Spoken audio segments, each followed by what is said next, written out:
Guys, good morning. If you want to just go ahead and pause for just a second. So good morning, everybody. Thank you for being here. How's everyone doing? We're good? So I'm hearing that this location was a good location, yes? For most people? Okay, very good. So, well, thank you for coming. For those of you who are maybe new, my name is Christy. I'm the Territory Sales Manager for Standard Process for Houston and Louisiana. So I cover that whole area. And we are putting on this workshop today to really, help you guys. We realize that muscle testing is it's an art, and it is unfortunately kind of a dying art. So we're really trying to make sure that it stays alive.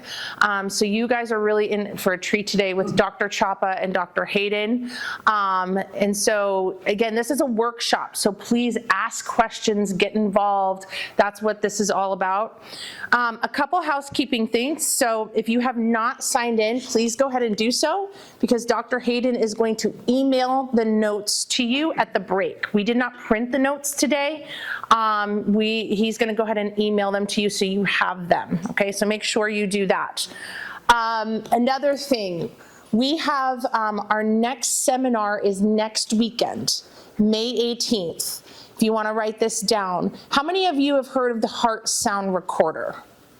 Okay. Even if you have not heard of the heart sound recorder, so this seminar is strictly on the heart sound recorder. The heart sound recorder actually was Dr. Royal Lee who invented the endocardiograph. So the heart sound recorder is basically an advanced version of that. This seminar is going to be held in Sugar Land next week, and it will be presented by Joseph Antel, okay? Allison and I will be in the back, so if you have not registered for that and you would like to, we can register you. It's very inexpensive. I believe it's $69 if you want CE credits, $49 if you don't, and it's only a half day, so it's a 9 to 1, okay? So please get with us if you would like to attend that.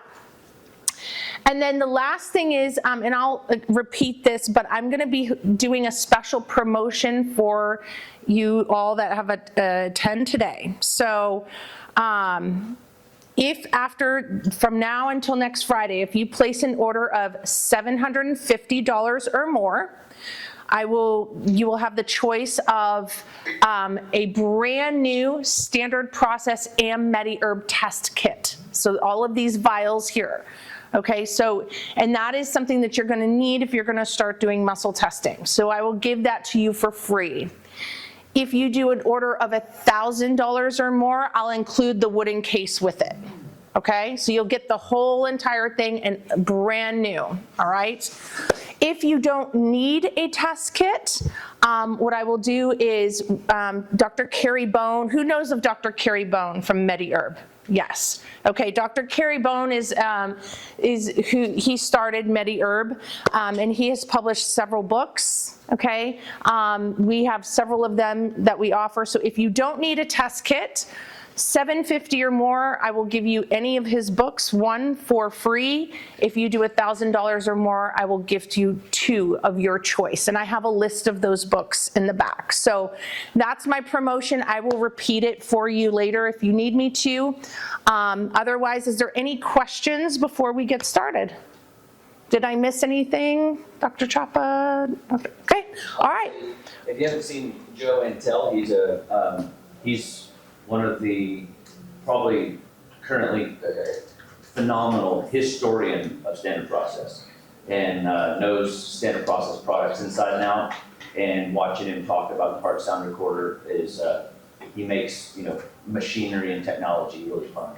So I have this heart sound recorder in my office, and it is always a pleasure to get other people's intel on how to listen and read into what this machine can offer.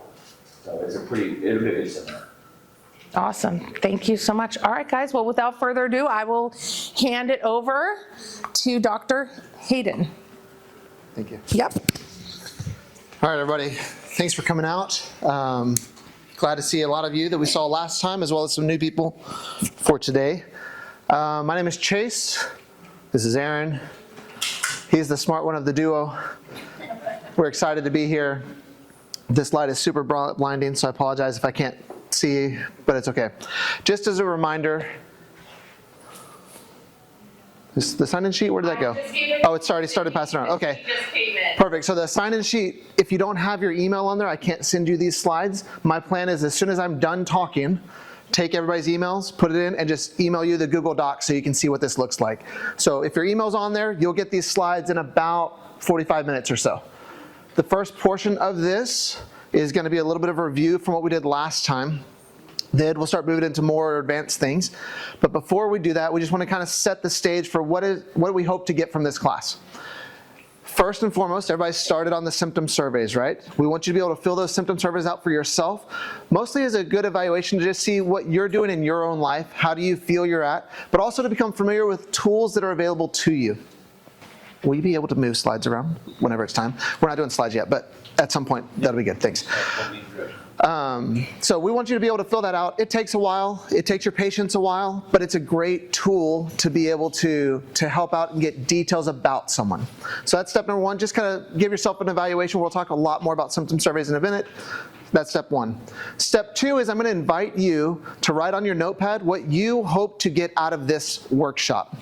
Because if you came here today and you spend the next 4 hours with us and you leave and say, yeah, it was okay, but I didn't get anything out of it, then we are missing the boat. We want you to be able to get info that you can take home and use in practice Monday morning, just like we talked about here.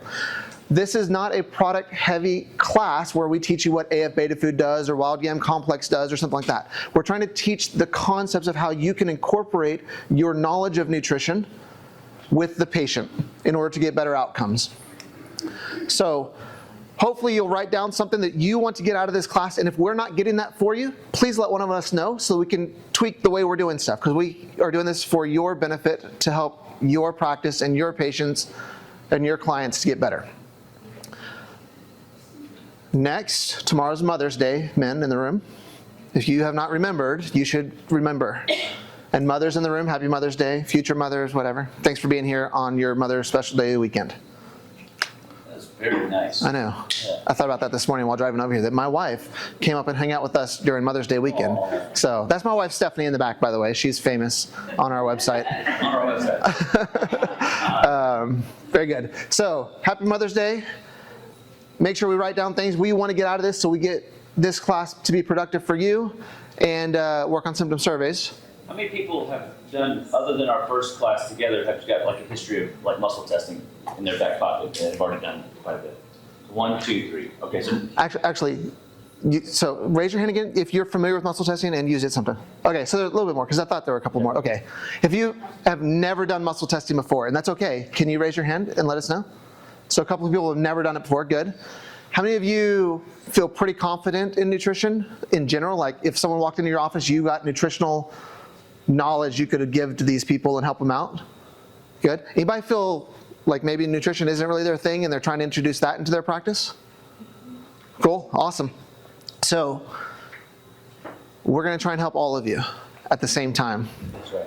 And if there's something you need a little bit more help with, please don't hesitate to ask. This is workshop, not Chase and Aaron stand up and talk for 4 hours is your face. We could. It'd be so boring. Nobody wants that.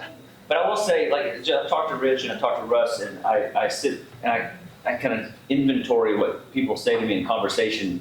And, one comes from a straight chiro background, and he's felt, he said, I noticed that not everybody was just getting everything they could get out of the adjustment. And I go, well, what was the solution in a straight chiro setting? Like, what's the answer? And that answer... You're just talking about good stuff. I was going to get you a video. Oh, we can do that. Keep doing that. Yeah. Let me move into the video. So what is the answer in a straight chiropractic setting if you feel or seeing that patients aren't getting full benefit from what you believe the power of chiropractic can be? So there's got to be more to the story. And the answer typically would be, what do you think?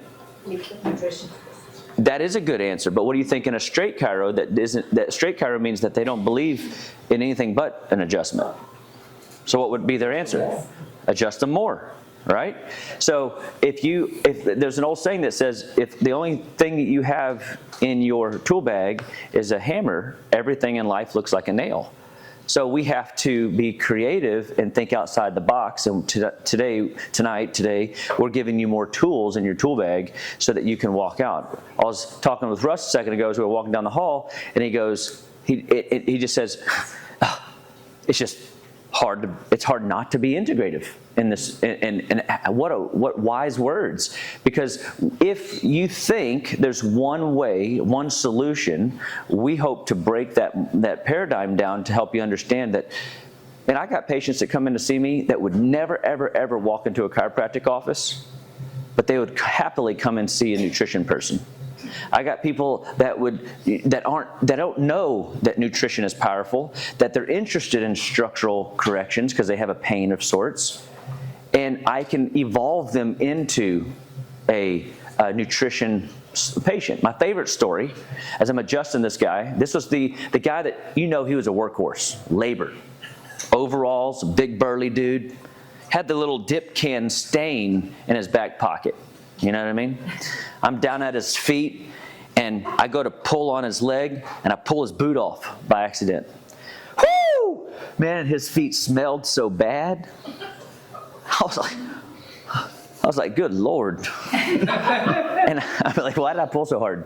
You know what I mean? And as I was working on him, because he had torn his back up pretty bad, I started introducing him to things like Cataplex ACP, inflammation support. I started helping him with Ligaplex 1 and Ligaplex 2 in order to help him restore those ligaments back into working order. Essential fatty acids to get lubrication back in the game. And slowly but surely, he started asking different questions because he started feeling better, not necessarily because his back was better, because other things started getting better, because we started turning on systems in his body that he didn't even ask me to fix yet. In 6 months, this dude was practicing yoga. He had lost like 20 pounds. He felt like his prayer life had gotten better. His marriage had gotten better. And he became a nutrition patient through the structural model. And so the reality is we have to be outside the box evolutionary thinkers and help people integrate all aspects of the wellness curve. And there's a lot of it. You're going to see that today. Awesome. Just so you know, now I got a second mic, but now you're mic'd up the whole time. So if you say snarky comments, they'll hear it on the video. Yeah. So it's questionable. All right. So we're officially both mic'd up, just so everybody knows. So that's what we're going to do today. We're going to try and help you guys out. It's going to be chill, not super, official sounding stuff, because I don't think that's either one of our nature. But we want you to be able to get a lot out of what we do here. So, do you want to start moving slides for us? Yep. Thanks, buddy.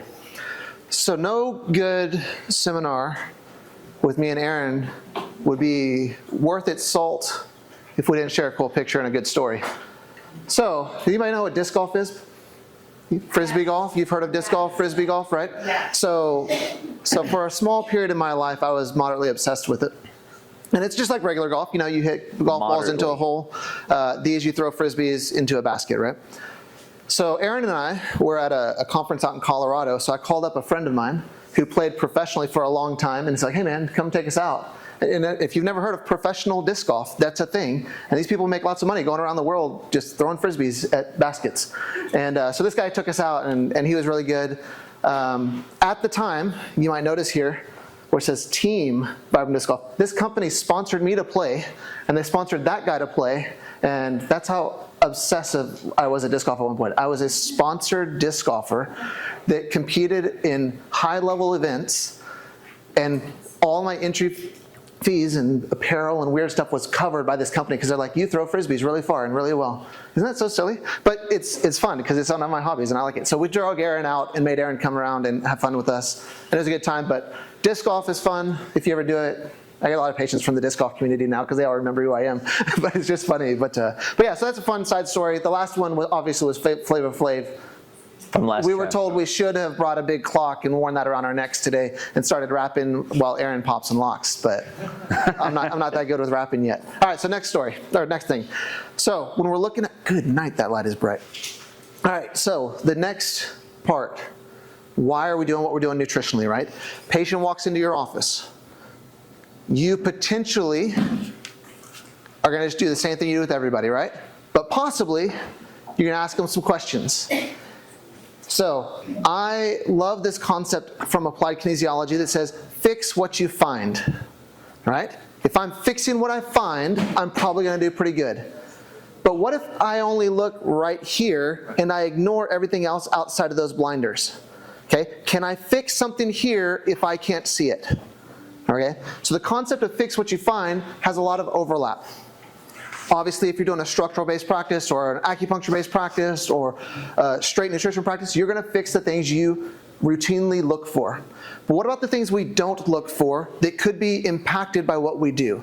This is one of the reasons we are doing a symptom survey right now, is so that you can have an opportunity to evaluate your health life and say, oh, I didn't realize I only do this, or I don't sleep as well as I used to, or my energy is lower than it should be, or I only have one bowel movement every 3 days, or whatever it might be, so that you have an opportunity to take inventory of your own life. Well, this is what I do with patients. This is what Dr. Aaron does with patients, is we want to give them a chance to consider nutrition as a role. And you as the clinician have a way to integrate nutrition into their lives to help something that they don't even know that they have going on, or that is a big beacon of a sign that says, please fix me, but they just don't know where to go.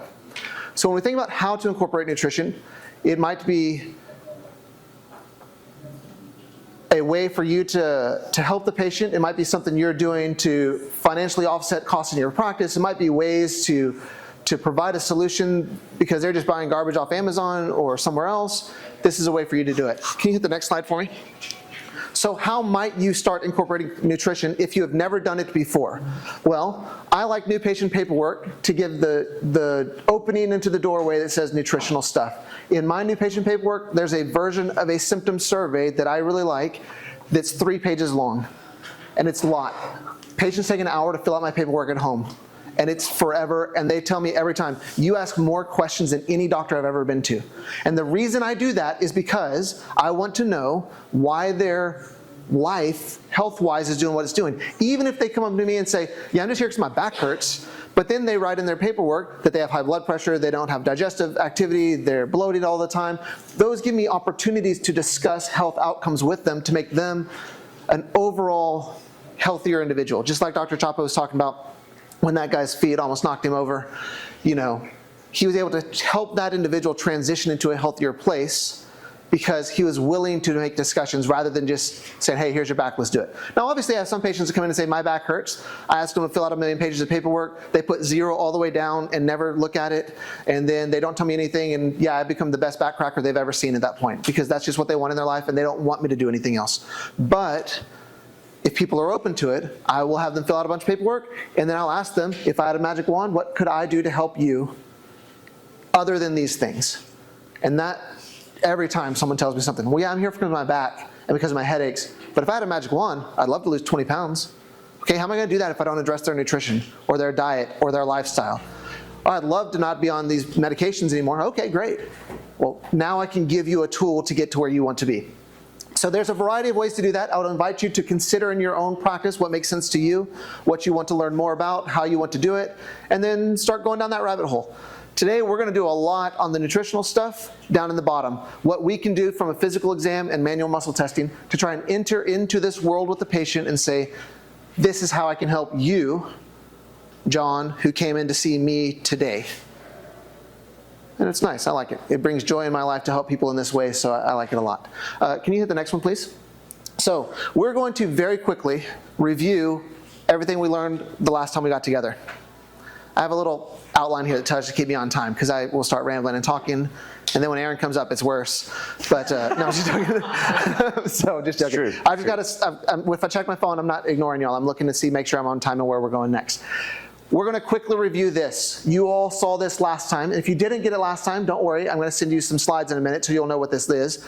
But ultimately, this is a quick thing I do on every single new patient that walks in the office. It doesn't matter if they're there because their back hurts, they were in a car wreck, they want to lose weight, they've got cancer. It doesn't matter. I start with a new patient exam by doing my history and taking all my paperwork, reviewing some highlights with them. They lay down on their back, and I poke in this order pretty much. trying to figure out how to get where they, just trying to get an idea of what's going on. And the concept here is when we have inflammatory things going on, we will have viscerosomatic or referred pain patterns that are manifest throughout the body. And we've all heard about this before. When you have a heart attack, you don't look for the knee to hurt. Your heart attack happens and you feel it down the arm and you feel it in a very specific, reproducible pattern and way. When inflammatory things happen through the digestive system or through the lymphatic system or things like that, we expect certain reproducible areas that are going to be more sensitive than others. So if I jab on one and it hurts, it makes me think, maybe there's an enzyme problem, and now I can dig into that a little bit deeper. Maybe there's not. Maybe it's a rib out of place. Maybe they're having a subluxation in their neck, and I need to go fix that, and that makes the rib go away. And all of those things are potentially true. But like Dr. Chapa said, when you're a hammer and everything becomes a nail, we sometimes put the blinders on, and we no longer fix what we find. We force everything to be that place. And we're attempting to just open up the paradigm a smidge. Can you go to the next one? Now, once we find a place, I, in office, will often do a gustatory challenge, a taste response, and this is the neurologic basis for why that might work. I'm going to demonstrate this very quickly in a minute for those of you who have never seen this before. But when I poke on stuff and I find that it hurts, I find in the way that I view the world and the way I treat patients, I like to put things on their tongue, let them taste it, see if the change happens and pain goes down. If the pain goes down, then I think that's neat. I write it in their notes and I go on with the next part of my exam. If I put something in their tongue and it doesn't make a change, then I say, okay, that's probably not for you, and I go on with life. So a physical exam when I'm doing pushing and prodding on you, and then when I put something on the tongue is how I start opening this paradigm of fixing what I can find. Can we do the next one? We then talked about more or less how this might work. So I tried to put it in, if you do this, then it means this concept for the slides on this one, since I didn't do that last time. So if I palpate one of those associated reflexes that I'm going to show you a chart of in just a second, and it's negative, that means there's no pain, then I just move on to the next area and keep on going. If hypothetically I palpate an area and it hurts, then that makes me think that's a positive reflex, possibly something inflammatory going on, possibly a nutritional consideration I need to affect. Then I put something in their mouth and I do something with it. Now, because I'm weird and I don't mind spending time with people, I will put something in their mouth and recheck every spot that hurt and say, oh wow, AF beta food made 4 out of the 8 spots that hurt get better. That's neat. I don't think of AF beta food as a spot for breast tenderness, but in this scenario, it seemed to work on this individual. On the other hand, I might put AF beta food in their mouth and it only makes the liver get better, but everything else still hurts. I'm like, okay, no big deal. And I go on to the next one. And so sometimes I find some of the weirdest stuff that makes people get better because their body is smarter than me, right? Their body knows what's going on. And when I put a bunch of B vitamins in their mouth and all of a sudden their gallbladder stuff gets better, I think, wow, that's weird. I wonder why that happens. And I have to think back through physiology about how B vitamins might affect biliary activity and think, oh, I would have just given them AF beta food. But luckily their body told me something different, right? So I can use this. So that's just kind of a, if this happens, then do this flowchart slide for you for later. Can we hit the next one? All right, we also demonstrated an idea of muscle testing last time and how it wasn't a wrestle. We're not like trying to tackle someone and beat them up in the wrestling ring, right? We're trying to establish what is a neurologic appropriate response with the muscle test. Does the muscle do what it's designed to do when it goes weak when we ask it to, or does it do weird stuff? I should probably demonstrate some of these things. So we're going to in just a second. I'm not trying to get ahead of myself. But this conceptual idea is we want to be able to know that the information we're getting from the patient is accurate, right? If I have someone jump and they can't jump and I say, well, you have weakness here, but I don't realize they've got a broken leg and they're wearing a cast, that might be weird, right? But if all of a sudden I say, oh, you have a cast on and you can't jump, that makes sense. Well, what if I'm trying to do physical exam findings and they don't give me good information?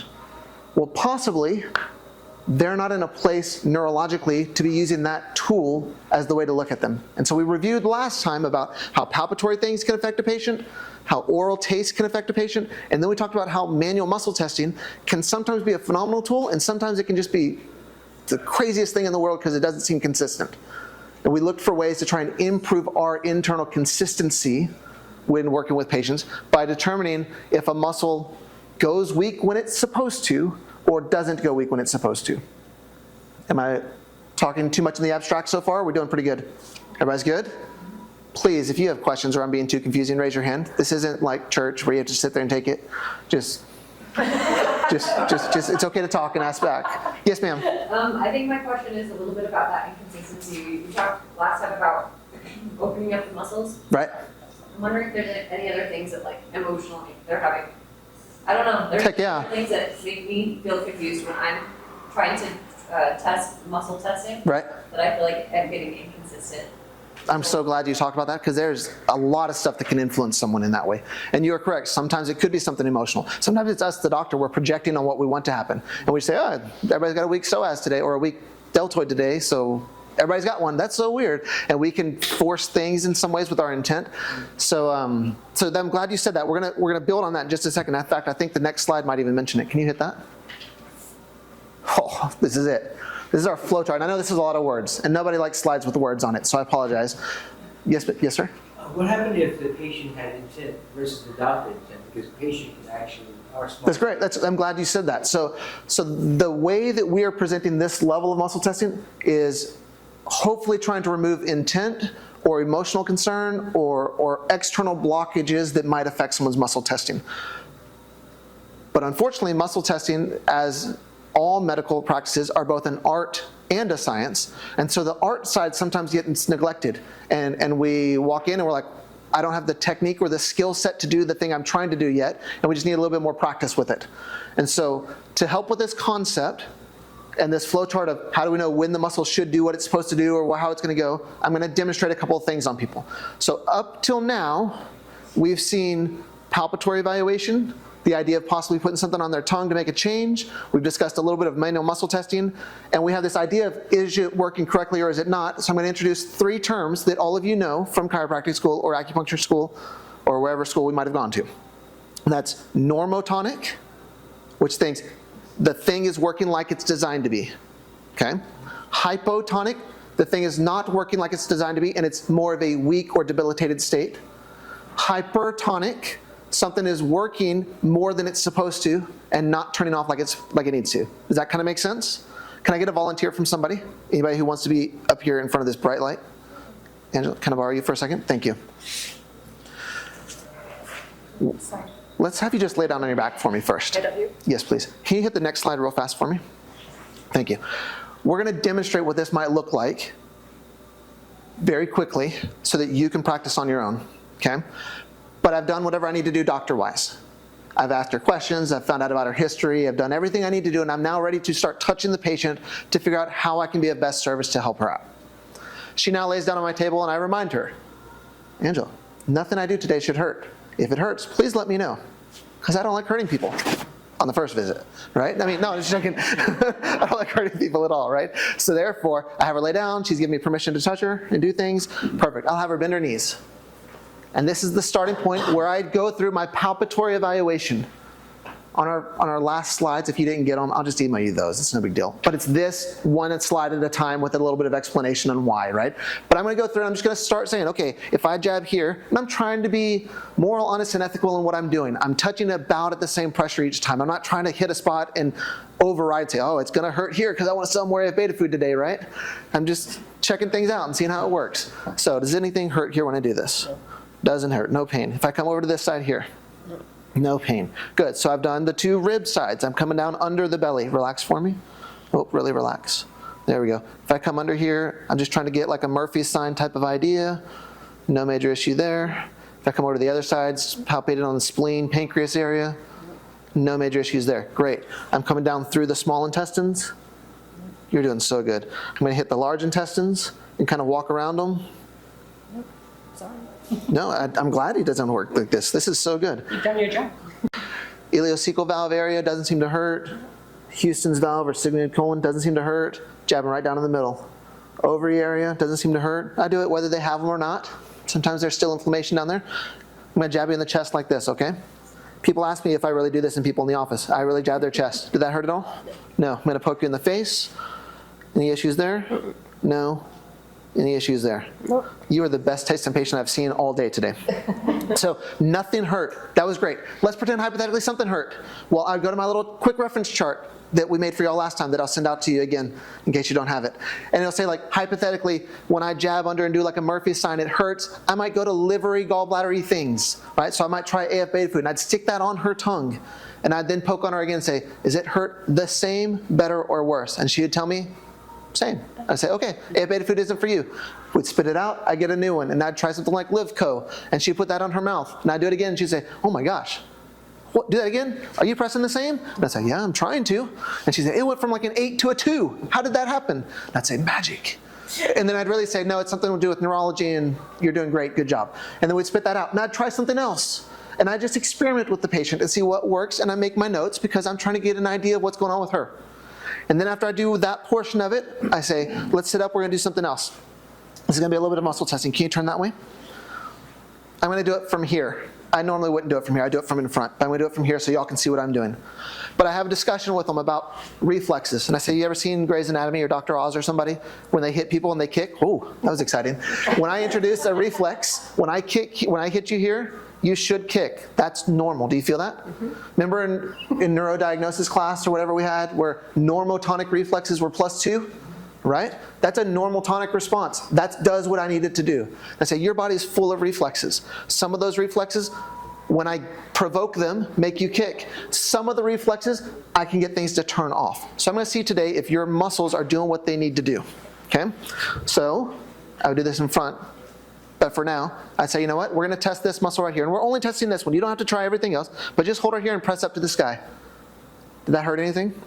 Did that feel strong to you? Feels strong to me. So now I'm thinking, can you go back one slide? I'm thinking, I've got a muscle that's strong.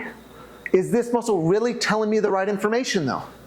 Well, I can double check that by using something called autogenic inhibition and force that muscle to go weak. I can test a reflex. And just like if I hit her here and she gently kicks like she does, we think that's normal. But what if I hit her and she spasmed for 5 minutes? Would you say normal? No, we'd say hypertonic. We'd say your reflexes are jacked up, you've got an issue. Depending on how much neuro you do in your life, you'd know what issue that is. But you'd at least say there's something wrong there, right? Okay, what if I hit her and no reflex happened? We say, whoa, that's hypotonic. I should be able to hit you if I'm hitting the right spot and doing the right thing and get a result. And you're not giving me the result I'm looking for. So this is what we're doing with muscle testing. So if I muscle test the arm and off the bat, right out of the gate, it's weak, I think, oh, that's weird. Can I keep using that arm to give me good information? No, it's jacked up somewhere. Now, do I know why it's jacked up? No. Could be structural, could be emotional, could be nutritional, could be all kinds of stuff. I could just be jumping on her arm and overpowering her because, you know, I'm a strong dude, right? So maybe not. So as of right now, we've got a good, strong muscle. I'm not having to push super hard. It just does its job. I can attempt to turn that muscle off in 2 ways to check if it's a normotonic muscle. So if I did not have any fancy tools and I just had my digits, I could push, oh, just relax for me. I could push those muscle spindle cells together and temporarily generate a weakness. Now, did you try there, or did you give it away for the video? It worked. I know it did, but I'm just making sure that they know that you know that you're not a plant. I did not. Okay, push up for me. So you're good and strong. I can approximate those muscles, and if it's a normotonic muscle, y'all, if y'all don't test someone today that has a normotonic muscle, this is so easy to test right here. She is so good. And then after a little bit, the reflex changes. It's normal. Now, what if I wanted to do weird things in my life, and I like playing with magnets? Well, if I had a ginormous magnet, and I use the north pole of that large magnet, these are labeled north and south, I should be able to get that same reflex to happen. Push up. That's good and strong. North pole over the muscle belly. Oh my goodness. It's so good. Nothing. Why does it Push do up. that? Why does it do that? Yeah. Magic. Neurology. Depending on which way you want to look at it. Now, so there's a lot of rationale behind why it does it, and to be honest, we don't really know a good answer for you. It seems to override the polarity of the muscle spindle cells and cause a temporary inhibition, but it seems to only work with the north pole, because when we do the south pole, push up, it doesn't do it. So The weirdest thing about this is I have this cool article from the 80s where this guy hooked people up to ohm meters. Do you know what an ohm meter is? It measures electrical resistance. So if you've ever seen like an electrician come to your house and they've got these little devices and they stick wires in your outlets to see if they work or not, they're checking voltage, capacities, and all kinds of stuff. Well, ohms is a different measurement on their tool. So he put electrodes on people's bodies and he would just expose them to magnets for long periods of time, and he'd watch the ohms mess up in different ways. And so he found that certain polarity points seem to be more interactive with the body in different times, and he was reading it on an electronic device called an ohm meter. And so certain body parts like the belly button or the solar plexus right above the belly button seems to be an energetic spot to where when you take a large magnet and set it there for a while, it starts messing with the ohms throughout the system.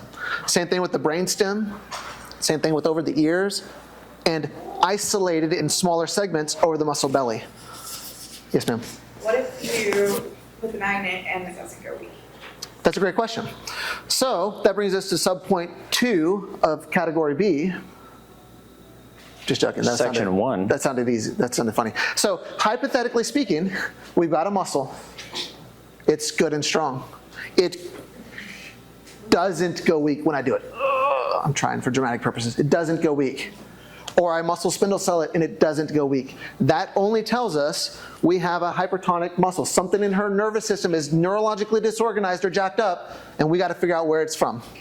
Now, down, can you scoot this way just a hair for me? Dysfunction could be physical, chemical, or emotional. And there could be a variety of reasons on why this might happen. And the good news is, you, the practicing clinician who is brilliant, because at least 4 years of higher education, is going to know how to figure it out. But you might stumble and try a couple times, because it's hard. So sometimes whenever I have a patient and they don't go weak like they're supposed to and they're hypertonic, it's frustrating to try and figure out what's going on with that individual to get it. Other times, we just have them drink a little bit of water, rehydrate a little bit, and magically they just start working again. Sometimes remember I put stuff in people's tongues a lot. I'll start and default to certain things like RNA I keep on hand all the time in my office because RNA on the tongue can usually just kind of neurologically square someone away. Adrenal-based products like Drenamin is another product I'd put on their tongue and magically they just start working again. Because a lot of people are stressed out, a lot of people are jacked up in whatever reason and their body compensates through that neurologic disorganization and might create with a hypertonic muscle. The good news is in a second, you're going to get to play around with this and try and find someone who has a hypertonic muscle, try and find someone who has a hypotonic muscle, and you and your little group are going to get to brainstorm together on how you might get that to work better. Because there's no right answer. And that's the fun part about what we do is just walking and getting surprised and saying, oh, I didn't expect that to happen. I didn't expect that ripping that guy's shoes off was going to knock me out. That's so fun. And then all of a sudden this guy's life has changed because Aaron pulled his shoes off one time. All right, that's huge. And I'd say Michael Dobbins, God rest his soul, a phenomenal standard process guru, said that in nutrition you can never be wrong, you can only be more right. And thankfully we've been wired up in such a way that the body, when fed correctly, the body will resource the nutrient frequency to the destination that the body needs. It's very wonderful. Perfect. Thank you for adding that, Aaron. Now, I know that was a very, very truncated and aggressively fast summary of everything we went over, most of what we went over last time. Does everybody feel like you got enough of a handle on it to practice and play around if I flip to the next page again and have you start working on this? So our goal would be for you to go into your small group, play around with the things you want to practice with, whether it's the 5-minute, palpitation exam, and if you find something that hurts, we've got a million things up here we can try just putting on their tongue and seeing if it makes it go weak. If you've never done it before, it's worth playing with so you can feel it on somebody and so that you can have it felt on yourself. Additionally, after that, we want to play around and determine if you have a testable muscle with this person. Now, I demonstrated just a regular deltoid test. Maybe I want to test them over here. Maybe I want to get weird and do something like an infraspinatus test. Do something weird if you want. Try whatever you want.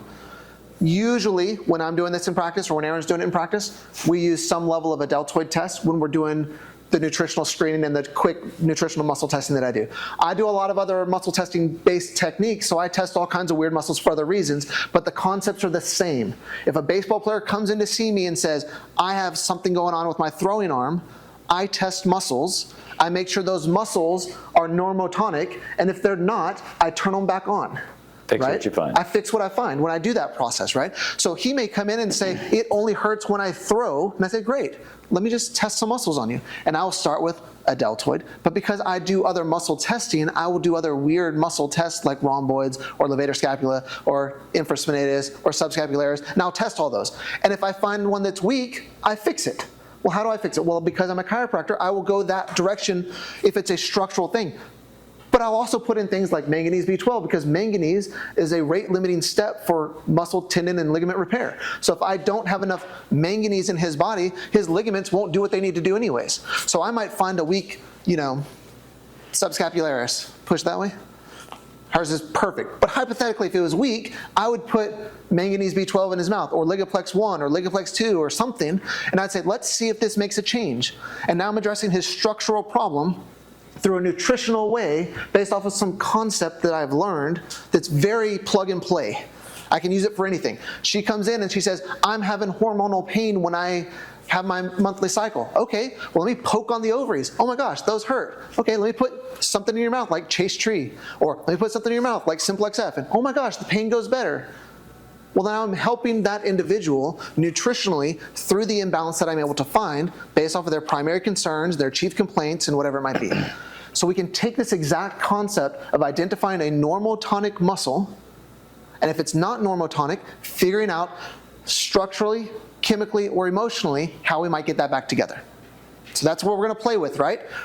If for some reason we cannot find a normotonic muscle, find me or Aaron, or Dr. Krepke. Dr. Krepke, can you raise your hand? Patrick Krepke, I don't know how we're the ones up here instead of him, True. But he is brilliant, and he's phenomenal, and he's going to be in the room, and he knows all this stuff more than we do. He used to teach this stuff. It's so brilliant. Great resource. So, but ask John, he's another good resource. John does a ton of muscle testing and knows how to do all these things. So if you find us and you're stuck somewhere, please don't flounder around and say like, oh, I'm not getting anything out of this. This is all weird voodoo quackery. I'm going home. We don't want that. We want you to be able to say, I'm a confident and competent individual when it comes to these techniques that we're doing that I can use on Monday morning. Cool? So today we've got 3 tables that you can play with. Thank you for being our helper today. You did so good. You test so well. So we've got 3 tables here. There's one here you can play with, one over here, and one in the back. We've got vials up or bottles up here you can open up and put on your tongue. We've got like 98% of standard process and MediHerb on 2 vial kits here. So if you want to do like just hold things and see if it makes a difference, you can play with these. If you're going to put something in your mouth, I would recommend you take it from this section here. That test kit box over there is super old. If you put stuff in your mouth from there, I have no promises of what will happen to you. No problem. Please don't do that. That's like the first test kit box I ever got. It's easily 15, maybe 18 years old. Supplements have long shelf lives, but that might be too intense. Okay? These here are within the last 6 months, so if you want to find something and put it in your mouth that you're like, I want to see what that herb does, and we don't have it up here, you could do that from these. Just feel free to open it up, I don't care. Okay? But we're going to break up. We've got 3 tables, so get to know some people that you don't know. Be comfortable asking questions, and let's do that. Okay? Any questions before we go? All right, let's do it. Break it up into groups. Let's do this. You want to leave one table? Okay. I'm going to put a magnet at each of these tables. I got it. Don't worry about it. No, thanks. Ooh. Yeah, we can stop the recording for now. Thank you.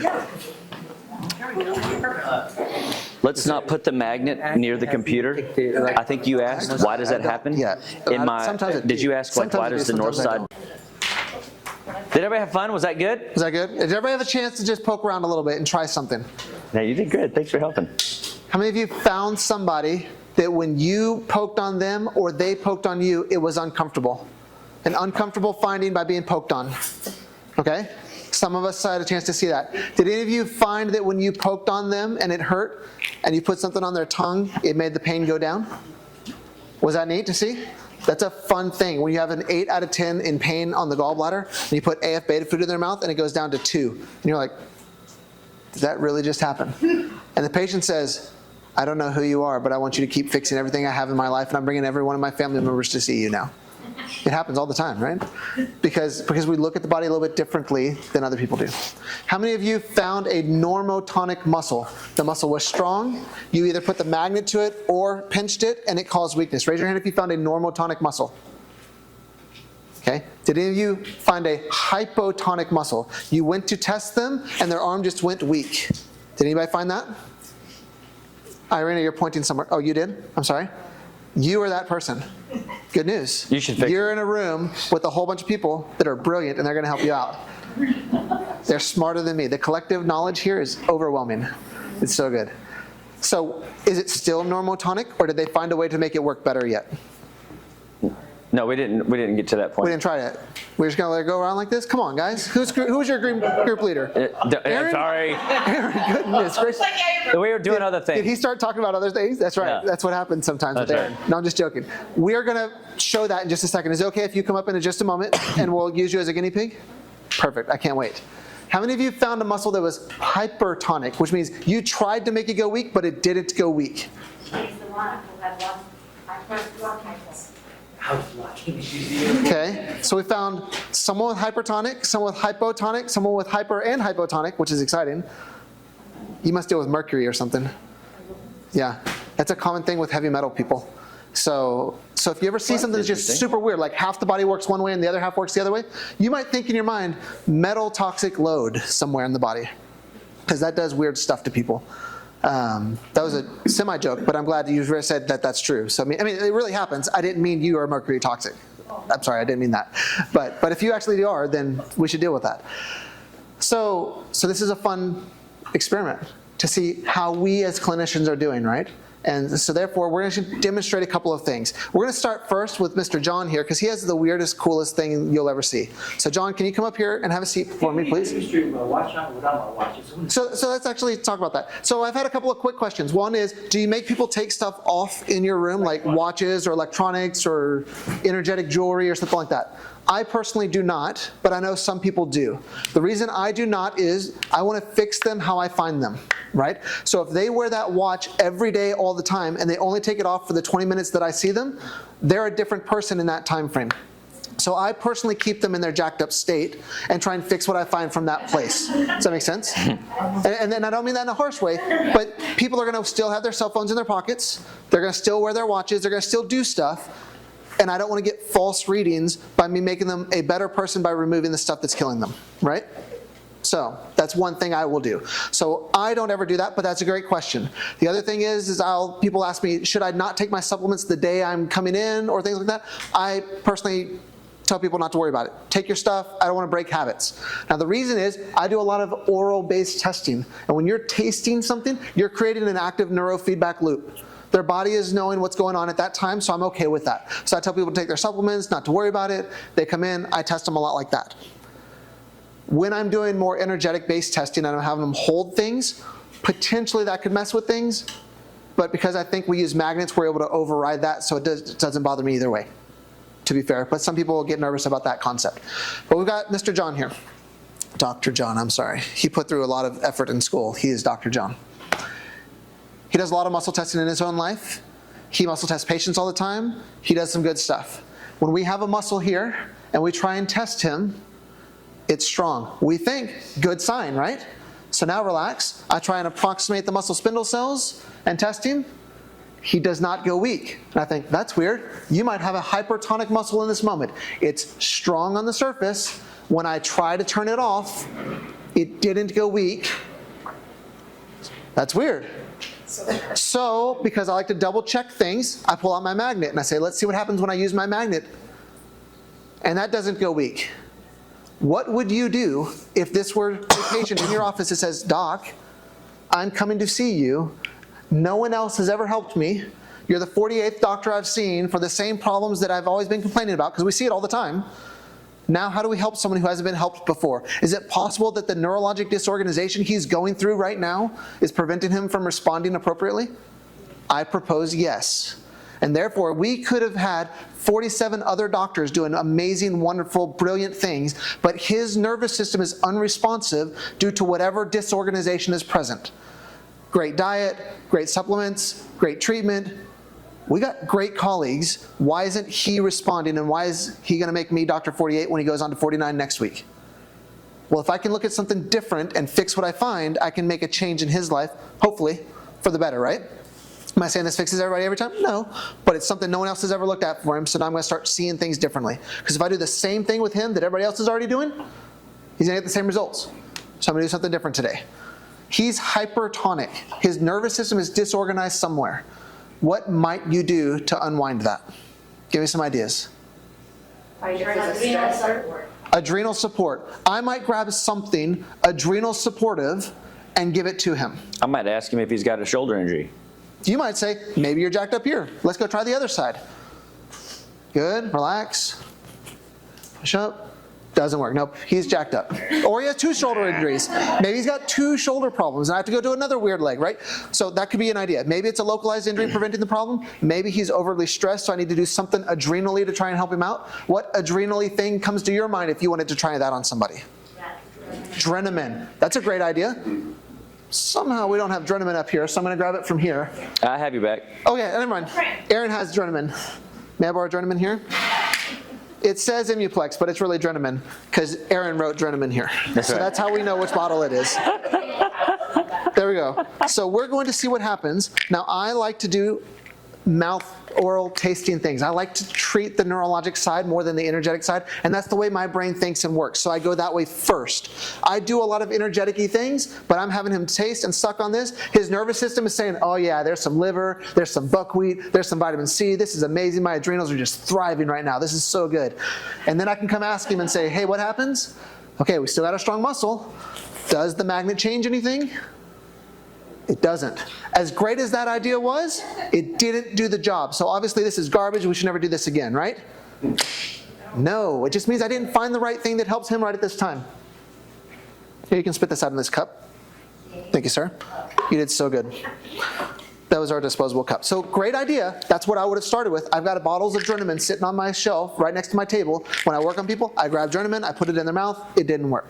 I've got ashwagandha, I've got holy basil, I've got stuff that helps the adrenals because I'm going to try a variety of things, and if it doesn't work, then I'll say, hey, that was a good thought, Chase, but that didn't work. Go try something else. What's another good thought we might have? RNA, I'm so glad y'all said that. RNA is another thing that sometimes happens to help people with their stuff. So it's a brilliant thought. We put RNA as mouth. We push, he's strong. We try the magnet. No change. It's about time to amputate. It's not working, right? Maybe I need to adjust his neck. Maybe that's the whole problem. Maybe he's got his atlas subluxated, like from here to Katie or something, and I just need to put it back in place, and that'll fix all his problems. And that's a viable option. Maybe he's going through emotional stress, and if I do emotional type things in the office, I might do some emotional things and see what happens with whatever I do in my protocols or programs. Maybe I just need to sedate him a little bit, so I go to some sedation points through acupuncture and I try and do something like that to get him to calm down a little bit.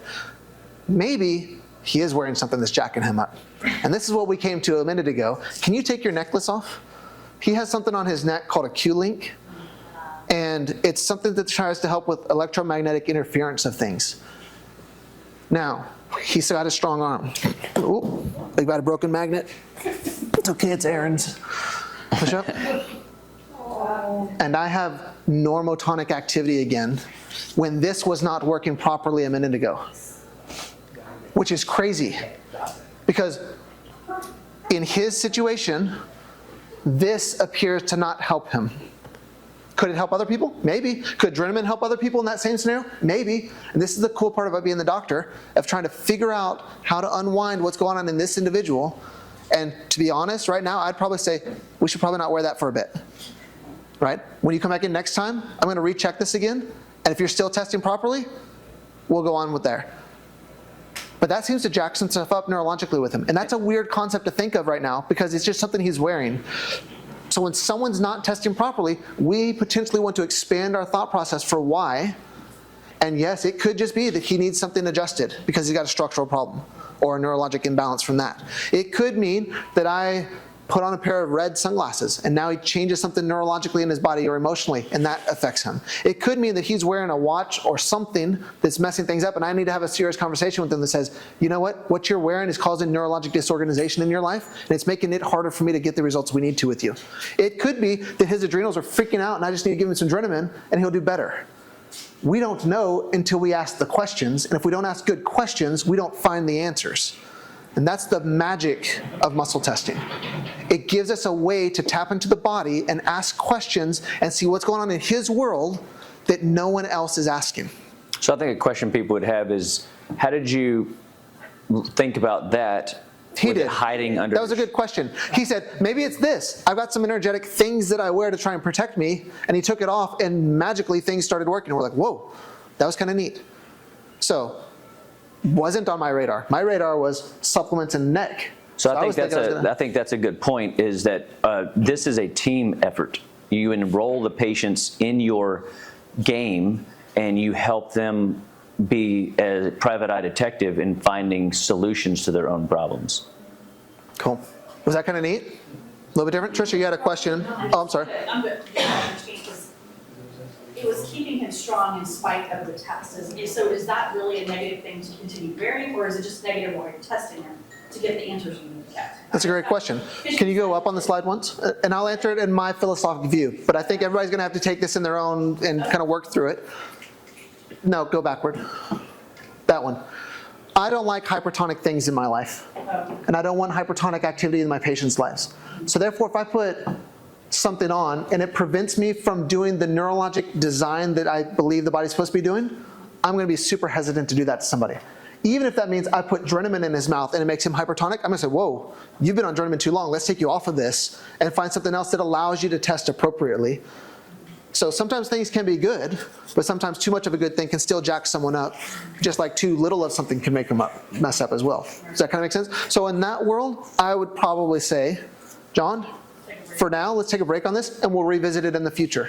And over the next 30 days, I already know I'm going to modify his diet. I'm going to give him some supplements to support him. I'm going to see him structurally and neurologically based off the stuff I do in my office. In 30 days, I'll say, bring this back, and we'll recheck you then. Because maybe you're just too overwhelmed right now, but in 30 days, whenever I've got him de-stressed and working better, we put this back on, and it's working again. I'm like, okay, cool. Maybe this is just tipping you over the edge that moment.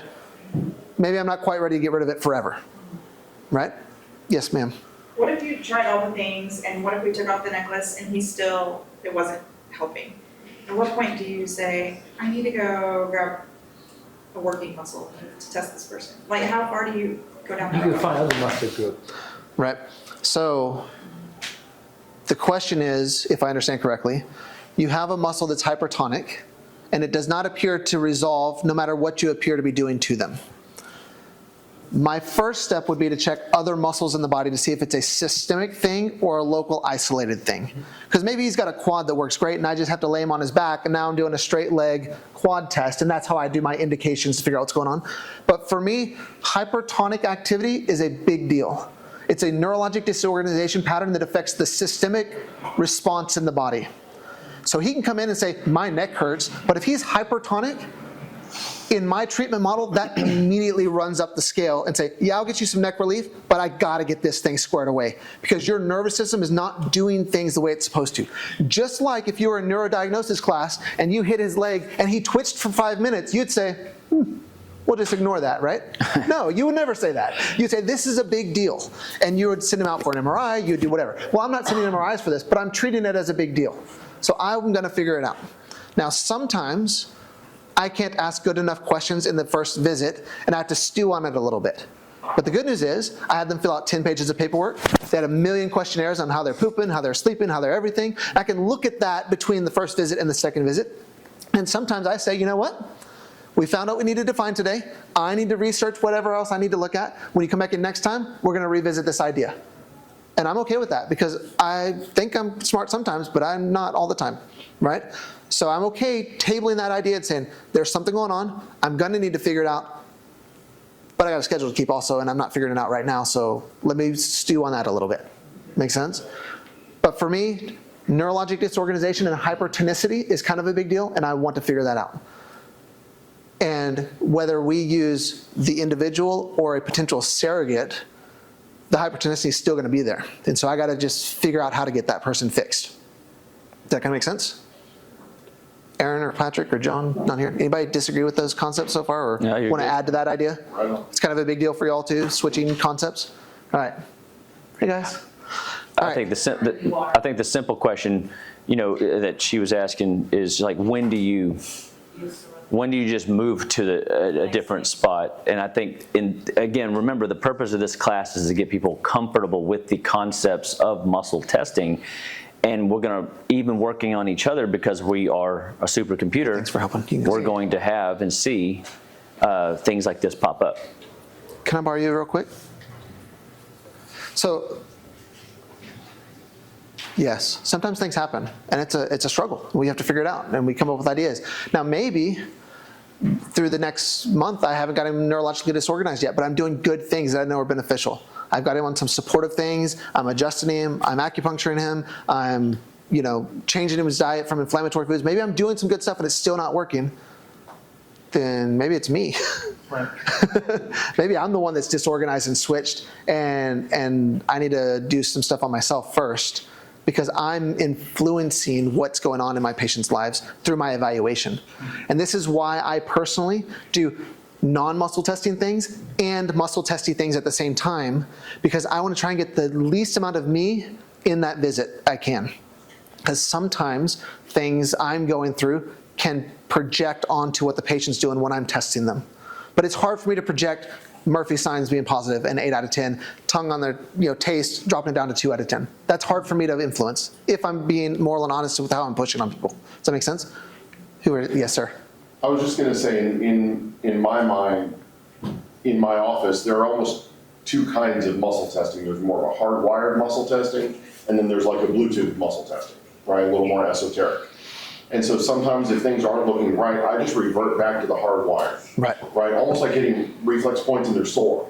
I don't care what mood you're in or what you're thinking about, if it's sore, it's sore, right? And so there are times where you'll go back to more hardwired basic muscle testing and get answers that will get you through when the Bluetooth stuff isn't working. Right. I don't know if that makes sense. I agree 100%. Does that make sense? Like sometimes it's Way to more bring energetically digital into the based, sometimes it's conversation. very neurologically Brilliant. based. Try to sound like And I do both. But if it's seeming weird, if I ever walk into a visit and things are showing up weird, or if I get the same muscle weakness on 4 people in a row, I'm like, uh-oh. Chase, what are you doing? That's right. What am I doing to people? Because, oh man, you're the 4th person in a row that's tested for A, beta food, adrenaline, and simplex F. That's so crazy. I need more simplex F in my life. No, that's not it. No. That's the female hormone product. That's why I was joking about reflecting me on someone else. All right, we've got a patient. What is your name? I'm sorry. Krupa. Krupa? I'm Chase. Nice to meet you, Krupa. We have a heavy metal toxic patient. I mean, a person here that might be hypotonic with their muscle. Which arm was it that didn't seem to work? This one. So can I test it? It does. So we have normal range of motion. Can you go all the way up to your head? That doesn't appear to be a shoulder problem causing weakness. Is that correct? Can everybody kind of see that? None of that hurt or anything? What if this arm is stronger than this? That is a viable option. Yeah. So what if Are you a lefty? she is left-handed and left Carry my dominant, baby on this side a lot. and she's Okay. superwoman on the left, but only Superman on the right? No, I'm just joking. I think she's hypertonic on the left. Because on this side, I don't know. That's right. I'm going to check it and we're going to see what happens though. So we're going to see what it looks like, but we're just going to see what it goes. So you're saying this was hypertonic, No, the left was hypertonic. This was the right hypertonic? was weak. hypotonic. Hypotonic. Strong, weak. So too strong, too weak. Correct. Right? Let's just see what happens. Now borrow this. Press up for me. We got a good strong muscle. If I take this magnet, press up, north end. You're right. Doesn't seem to work there. Go ahead and relax that. So the big question was, what if she's just stronger than me? Then I'll remind the patient this is not an arm wrestle, and it's not a strength competition. Relax for me. And that all I really want is this right here. And I will touch the patient and remind them, please just use this muscle here so we can see what's going on. And when she does it, it doesn't work. Try that again like you mean it. It just doesn't lock like we expect it to. So based off of what we know so far, could I use this muscle or could I use this muscle and find out more information through muscle testing with her? No. So what might I do? Did y'all figure out how to turn it on yet? No. What, did We y'all just try wanted to do people anything to turn feel- it on yet? We tried the magnets and the we did on this arm, we did autogenic facilitation, but we didn't really teach that. Yeah. Let's go back to that concept of RNA, because when someone's neurologically disorganized, this sounds like a great place to start. Can you just place that on your tongue? Do you have any food allergens or sensitivities? Okay. I forget to ask people sometimes, and I'll put something with pork in their mouth and like, I'm Muslim, and they're like, I'm sorry. How does the RNA work? Like, what does it do to help you not Push up for me. neurologically disorganized? It's miracle grow for your brain. Yeah. You It saw that? literally like Wait, upcharges. did y'all see that face? Yeah. Let's do it again. Reenact that face again for real this time. Ready, go. She's like, Pulling it up off the floor. Oh my goodness, it worked. Relax for me. Can you scroll up a little bit? One more? One more? That's how it works. Whenever we place something on the tongue, it creates a bunch of neurologic feedback loops and forces change through the anterior motor horn neuron. And this is the quick explanation from how oral tasting helps. Now, how RNA helps specifically is a great question for the clinical reference guide.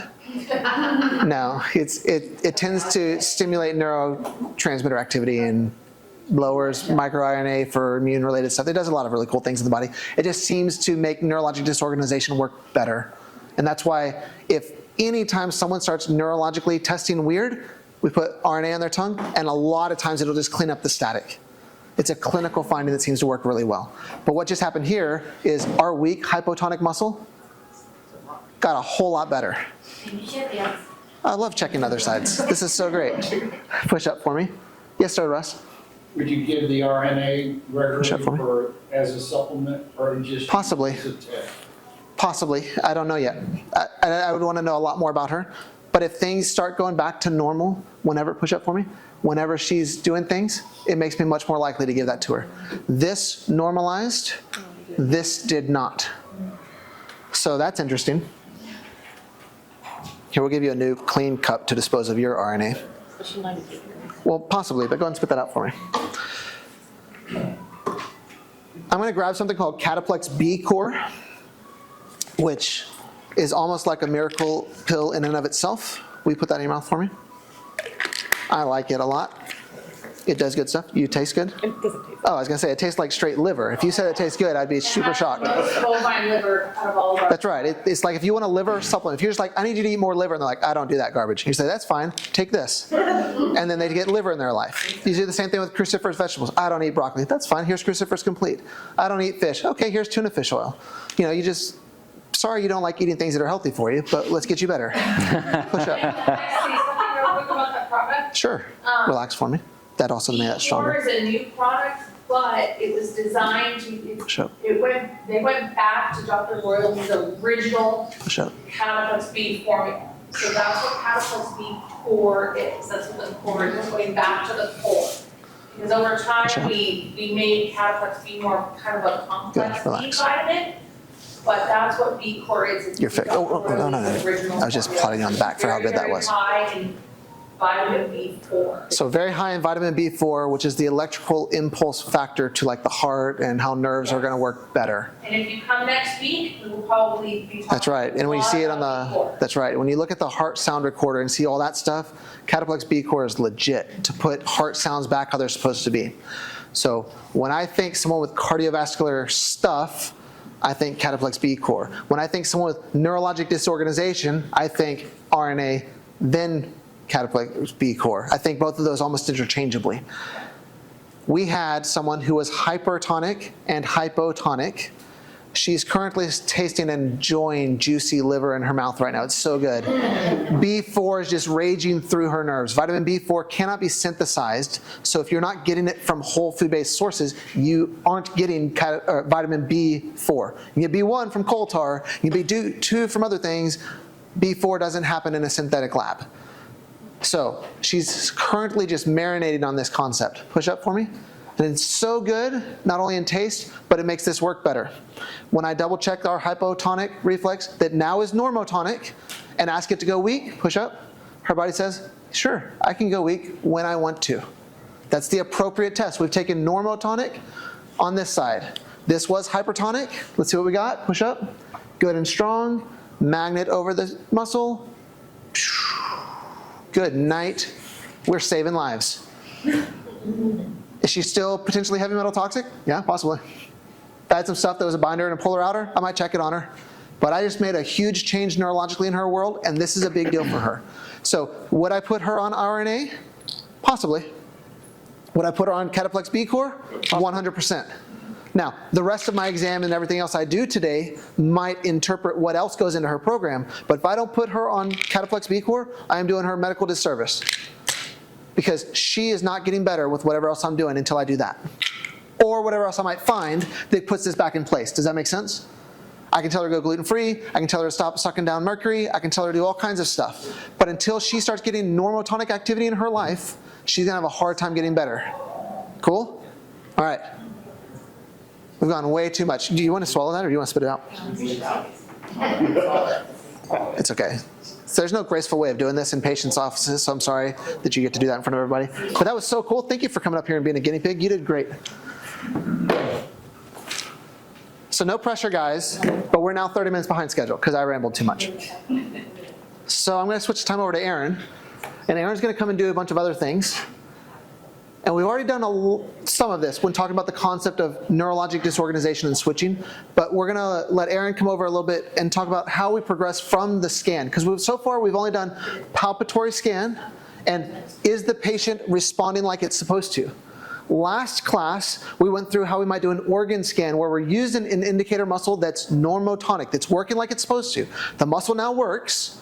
Now how do I use that information to figure out how the lungs are doing, or the thyroid, or the brain, or the gonads, or whatever. And I can start using that indicator muscle that's doing its job to get more details about somebody. So I'm going to turn the time over to Aaron, let him crush it. Thank you very much. You're doing great. Gosh, that's bright. The exciting part about muscle testing, and I was trying to explain to the group that I was working with, is that you, even seeing just what we just saw with her and what we saw with John, should be very exciting even if you've been muscle testing for 20 years. You should never be like, oh, yes, miracles happen every day in our practices, and the minute we ever get to a point where we feel like we shouldn't be wowed by it, we're missing a great thing to stay in the game with. Because for this patient, that necklace says it's supposed to make you better, you know, and that Cataplex B Core could be a foundational piece of what goes forward in making you a better clinician and a better mother, as I heard you have a new baby. And how old is your baby, by the way? More? You weren't standing there. Okay. You didn't look up at me the whole time. Oh, it's literally because it's directly in the eyes. It's awesome. Yeah, it's like the sunshine. I just need some vitamin D. So when you're muscle testing, I also want, sometimes we get involved with muscle testing and we get stumped by the idea that, do we really feel the lock? Like, are we really capable? I mean, it's not reproducible. I mean, can I really do what Dr. Chase just did? And will I ever be as good as, you know, somebody else that I've seen do this work and seem like so confident in it? The reality is every patient is seeing you. You're not in a fishbowl with a bunch of doctors watching you. It's always intimidating being in front of other professionals and trying to find your way in your confident zone. Remember, muscle testing is just like a blood test. It's a snapshot. What we just discovered is it's also a neurological hardwire. It should do certain things under certain circumstances.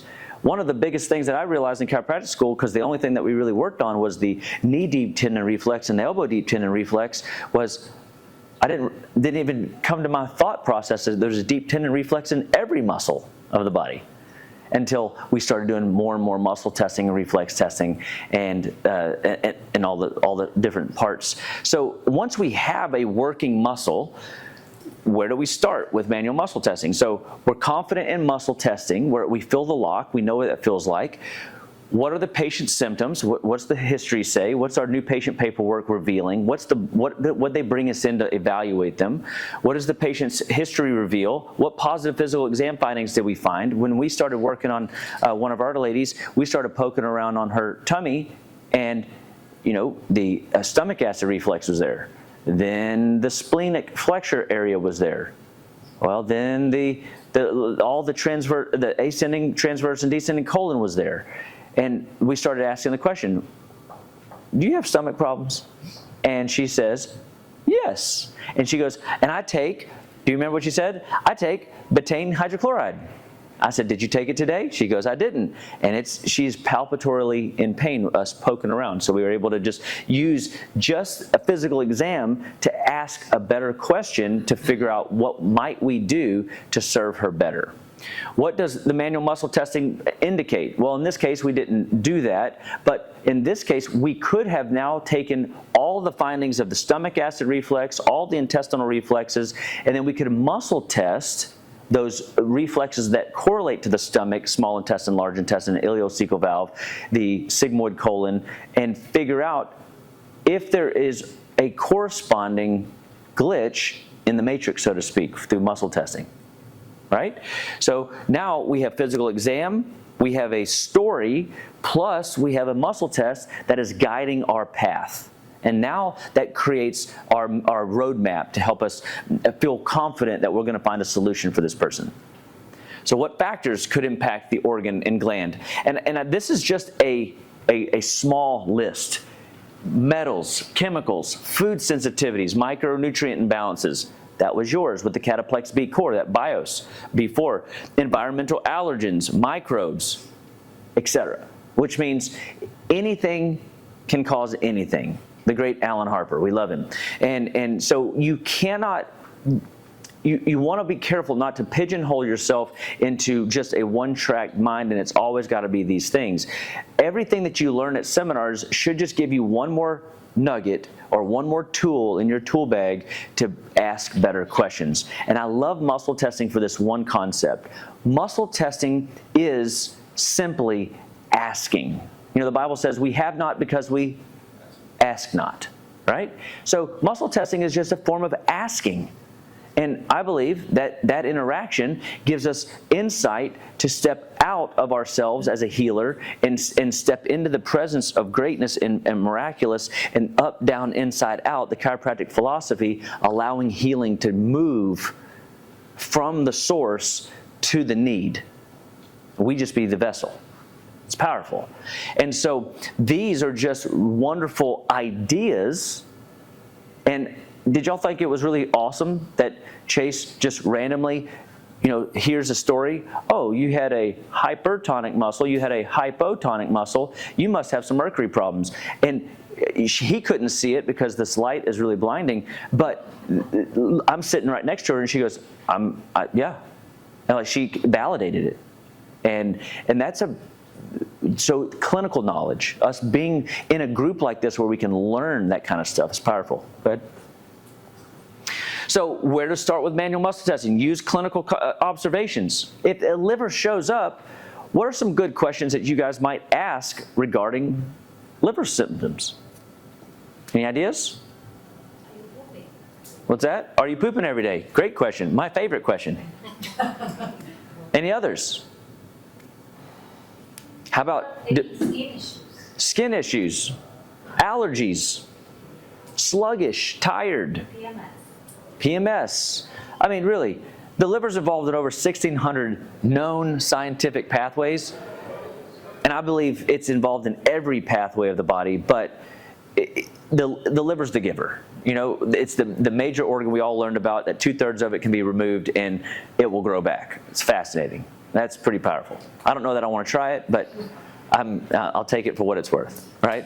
So, but if you hear the word stress symptoms, you might go the other way. You hear that they have a tragedy in their life. What organs might be related to stress? Adrenals. I remember being in front of a class and doctor goes, "Do we have any students in the room?" And I'm like, I'll raise my hand. I'm a student. He says, will you come up here? Be my guinea pig. And he shows, and he does all these cool tests. My adrenals are fired up. I fail the adrenal stretch reflex. I fail a B vitamin test, a mineral test, and just straight up on the adrenals, they're weak. And he goes, ha, ha, ha, we got a student in the room. And don't y'all remember being wired and tired and trying to figure out what we're going to do? We got to fix this adrenal mess. So we can listen to symptoms and determine where we might go also. It gives you clues. So you don't, the number one game is just knowing that you have a path to go down once you get into a muscle testing setting. So if you hear digestive problems, you're going to think pancreas. You're going to think small intestine, large intestine, stomach. You're going to think liver again. And so we use these, we use all aspects of the history as well as the physical exam, as well as what the patient's complaining about that day, which leads us to the next place. The hierarchy of health, all right? So it's really fascinating to watch people build different stories around the hierarchy. Where do we start? What's the priority? And so when we look at priority, the number one thing the patient is dealing with today. But also remember, there's also an underlying thing that they want help with. Yes, it's their neck today, but really and truly, it's the fact that they can't get pregnant. It's that they have migraines really bad, but they really want, their belly pain to go away, on top of it. So we have to listen to all these things. The hierarchy really starts with the patient. What change will generate the greatest, longest lasting effect for them? And as clinicians, our job is to help them prioritize what is going to be the biggest bang for their buck. The Stephen Covey model, the big rocks first. Right? So how do we impact the big rocks for our patients? Good. So there's many different theories, thoughts around hierarchy and where we can start. Look at this one. This one's great. We have the traditional structural, mental, biochemical module, right? But then look at all the stuff that could be structural on the bottom. Did you think about all those? Look at all these things that could be mental and emotional on the side. I remember you mentioned emotions in the front end, right? And then we have all these different chemical processes on this side. Good.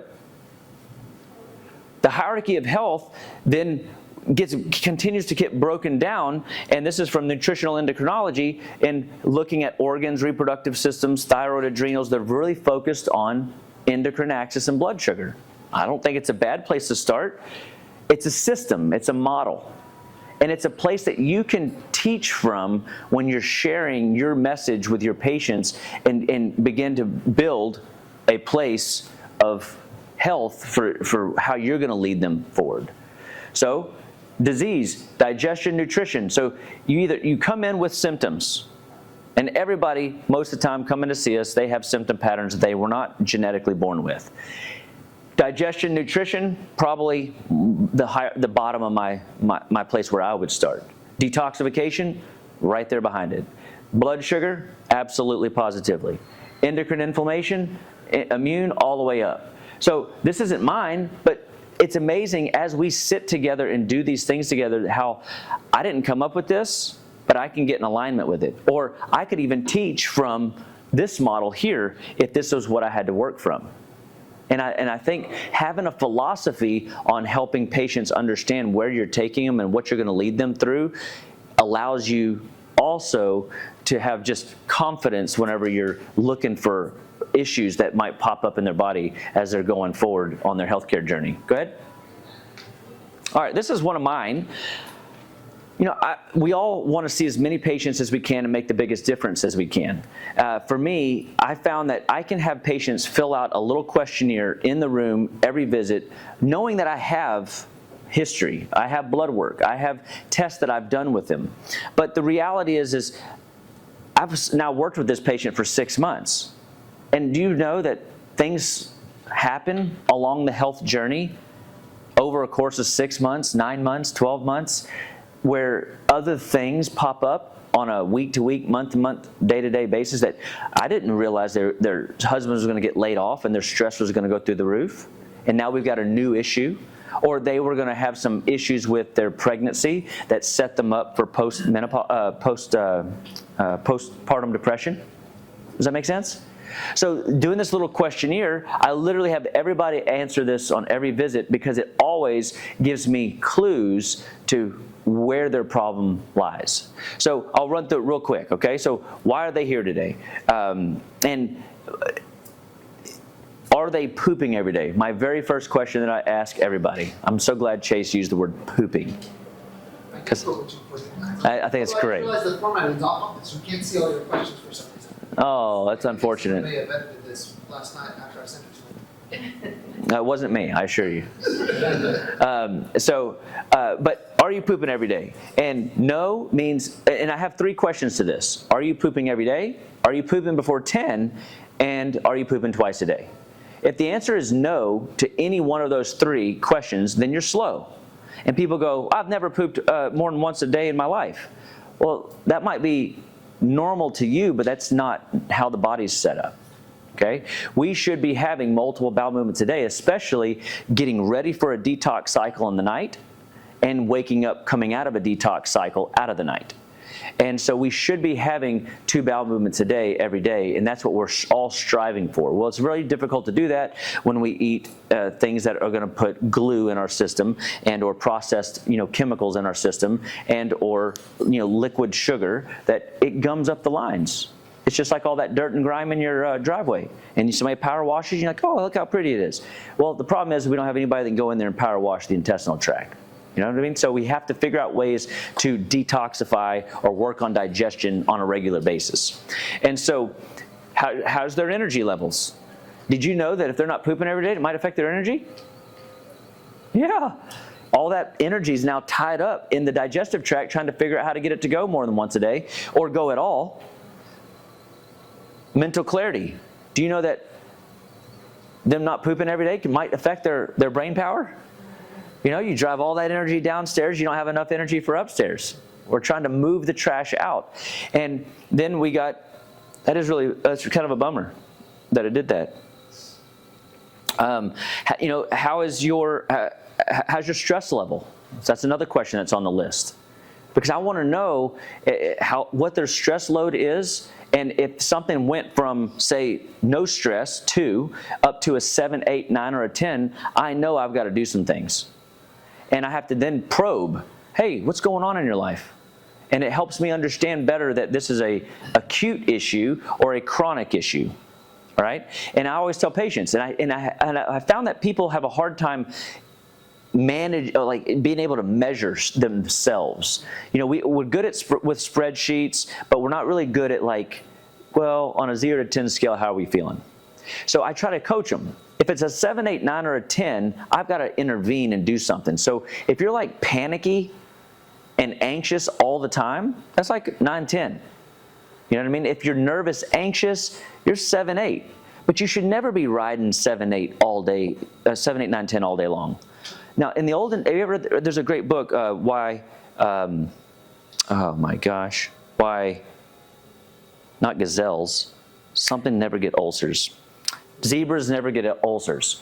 And the reason zebras never get ulcers is because they're only stressed for little small peaks of time, not for chronic lengths of time, ultimately is what it boiled down to.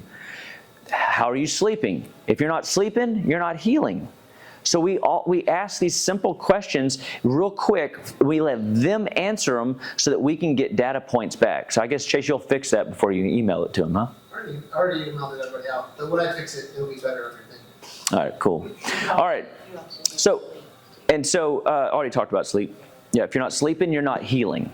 And then we ask them about diet and their supplemental, give them kind of a grade on if they're actually following their own protocol, And so when we do muscle testing, what we're going to also find is there's going to be a lot of things show up. For example, when we were working on Allison, we found that her stomach showed up, her colon showed up, her small intestines showed up, her ileocecal valve showed up, the valve of Houston showed up. I mean, she had a lot of things show up. Well, these all could be one and the same, but they could also be there could be a priority that we need to focus on. So one of the things that we talked about in our group was you're only as good as the food you absorb. But you're only really as good as the food that you can digest. So if your stomach isn't doing what it's supposed to be doing, then you don't set yourself up for good opportunities to absorb. So maybe absorption's not her problem, maybe digestion is, as one or the other. So we might need to prioritize, and we can use these hand modes to help us figure out, or finger modes, as a frequency language of the body created by this great chiropractor who muscle tested things that we couldn't even imagine. He figured out how to find angles in the muscles and then correlate them back to acupuncture reflexes, visceral somatic reflexes, neurolymphatic reflexes. He would tie these back to so many different things. People that would use his methodology would pull out different books, and you would have, the DELT would have 8 different pages of angles that you could work with. Now, we're not going into that great length of detail because the reality is we want you to figure this stuff out and work with it on Monday morning, right? Because if you have an opportunity to go in and test somebody and you fix somebody's digestion, I remember my very first patient came in, diarrhea. Of course, it's poop, right? And the guy that was coaching me was sitting in the room, so I'm like sweating bullets, you know. Underarms are kind of like, and I'm over there, you know, muscle testing this guy. I find parasites. I put him on a parasite protocol. It was Zymex 2, and it was wormwood. He walks out, and I go to the office, and I'm like tripping out. I'm like, the guy goes, "How you feel like it did?" I go, "I don't know. I don't know." He goes, "What do you mean? You just saved that guy's life. The dude came in with diarrhea. You just found parasites. He's going to come back next week with no diarrhea." And I go, "How do you know?" And he goes, "Watch. He'll be back next week." I said, "What if he doesn't come back?" He goes, "He'll be back." He comes back next week. "You're a miracle worker." Diarrhea's gone. Guess what he wanted? Now he wanted me to help him with weight loss. Then he sent his wife in to help me with help her with her allergies. And it's just like that. You find one thing, you fix what you find, and then you just start working from it. But when you find a slew of issues and you don't know where to start, we're going to go a little deeper. This is a priority hand mode that if you just memorize it, there it is. It isn't here, it is here. Okay, so we want to keep the middle finger in the fold of the thumb digit. Okay, and it'll work on both sides. It's a priority hand mode, and it's a frequency. Your body creates images, geographic images, and it creates connections. There's connectors all over our system.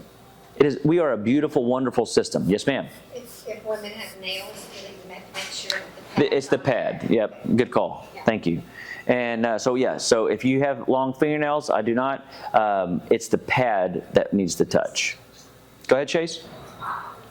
So we have a lot of workshop organs that we're going to work off of, and we're going to have you guys practice running through these. And you might need your notepad of paper to track what you find.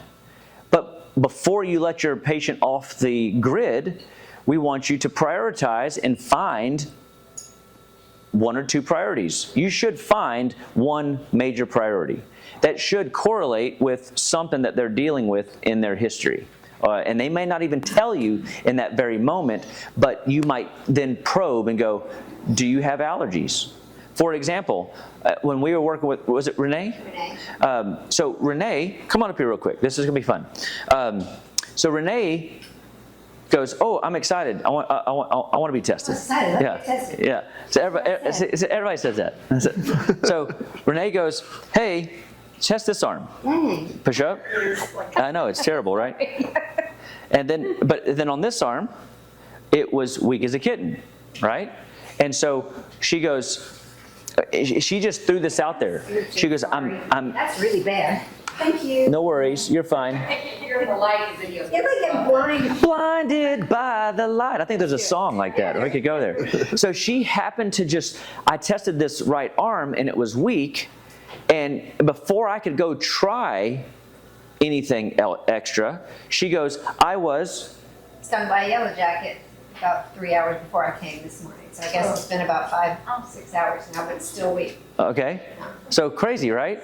So I just skipped all the other things. I didn't try north-south. I didn't try anything else. I just go, non-infectious allergy. So I went and grabbed some. What do you think? Antranex. Or I couldn't find Antranex in my 1920s box back there, so I found another Allerplex that has Antranex in it. And I'm going to say that an hour before I got here, I'd actually taken one Antranex and one Allerplex, still weak, so. And then we put it, just Allerplex back in the game, and we pushed up, and it was significant. It is truly, like, and for me, I even get excited, because I was like, oh, I wonder if this would work. It'd be fun to show my group, right? And so, and then what does that mean? Does that mean that the Allerplex and Antranex didn't work, or that she just hasn't taken enough to get a therapeutic effect?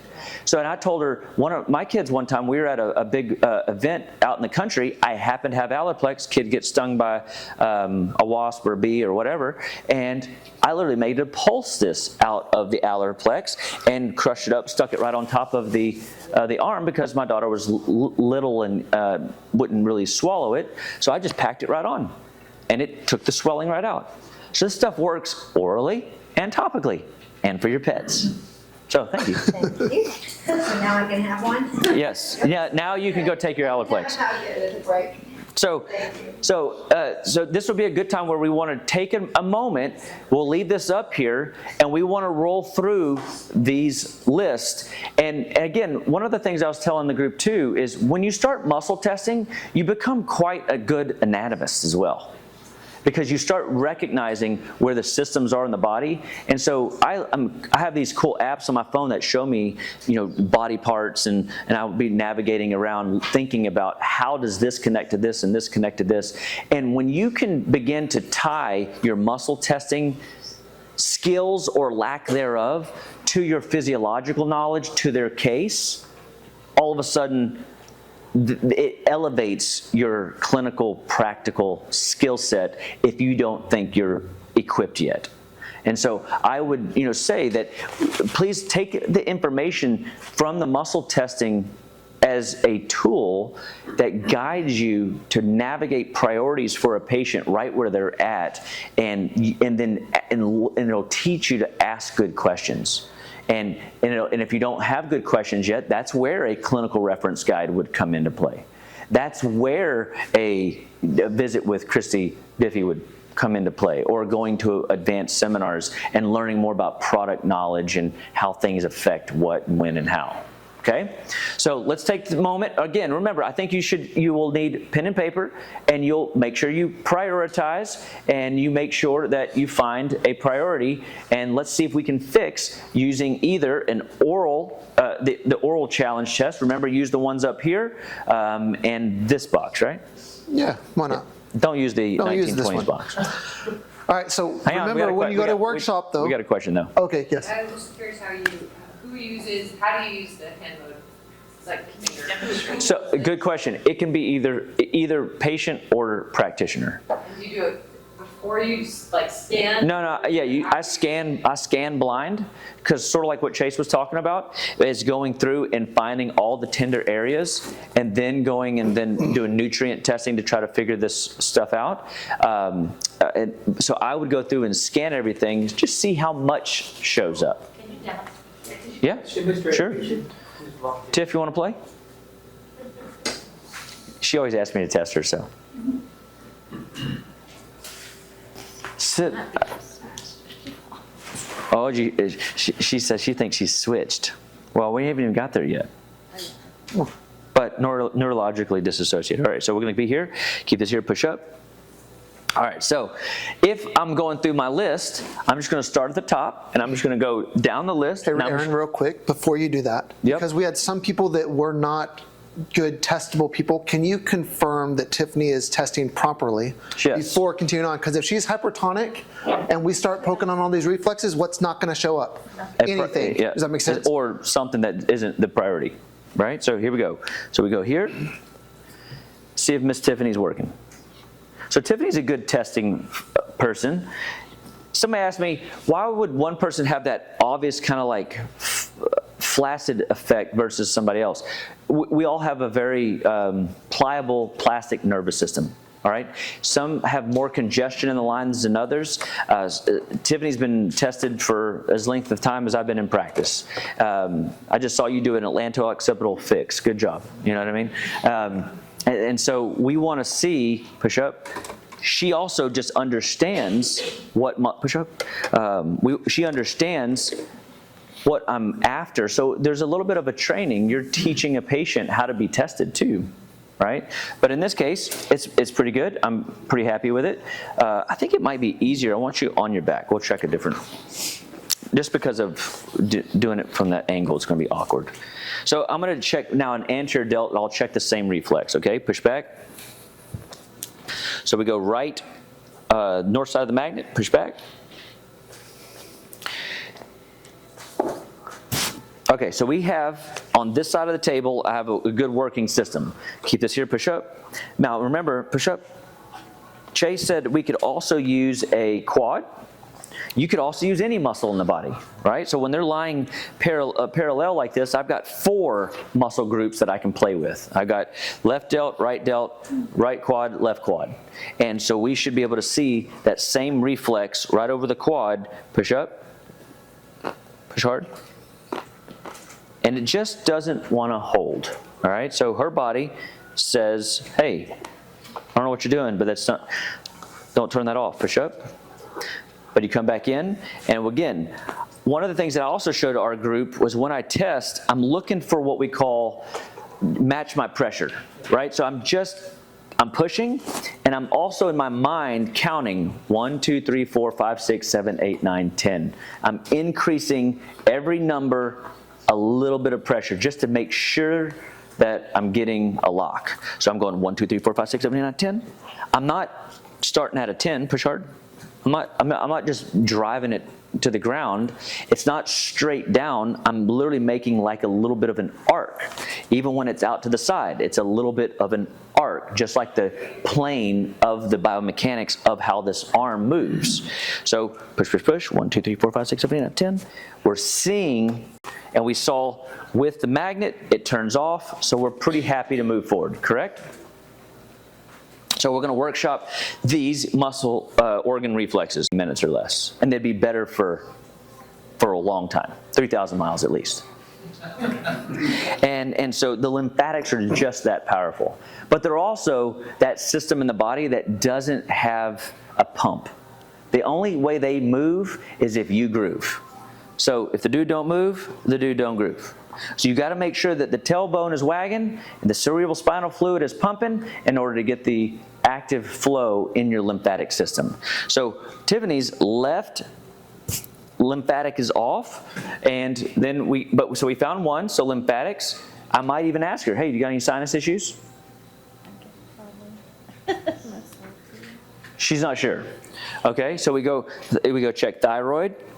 So you have the ability, you can use your fingers and touch the reflex.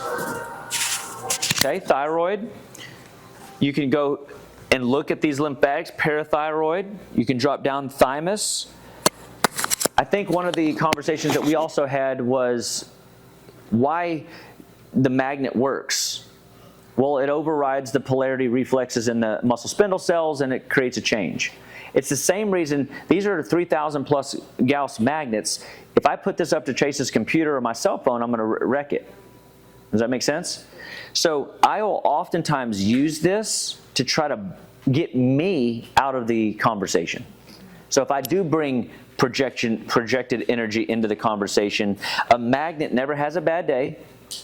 It only does what it does, depending on its energetic, place. So there's obviously some strong magnets and some that aren't. So I will naturally use the neutrality point, the north-south neutrality point, as if my 2 fingers just driving energy in. And because I have a device at the office where I can show people that this thing is putting off 2 feet worth of energy. It's fascinating.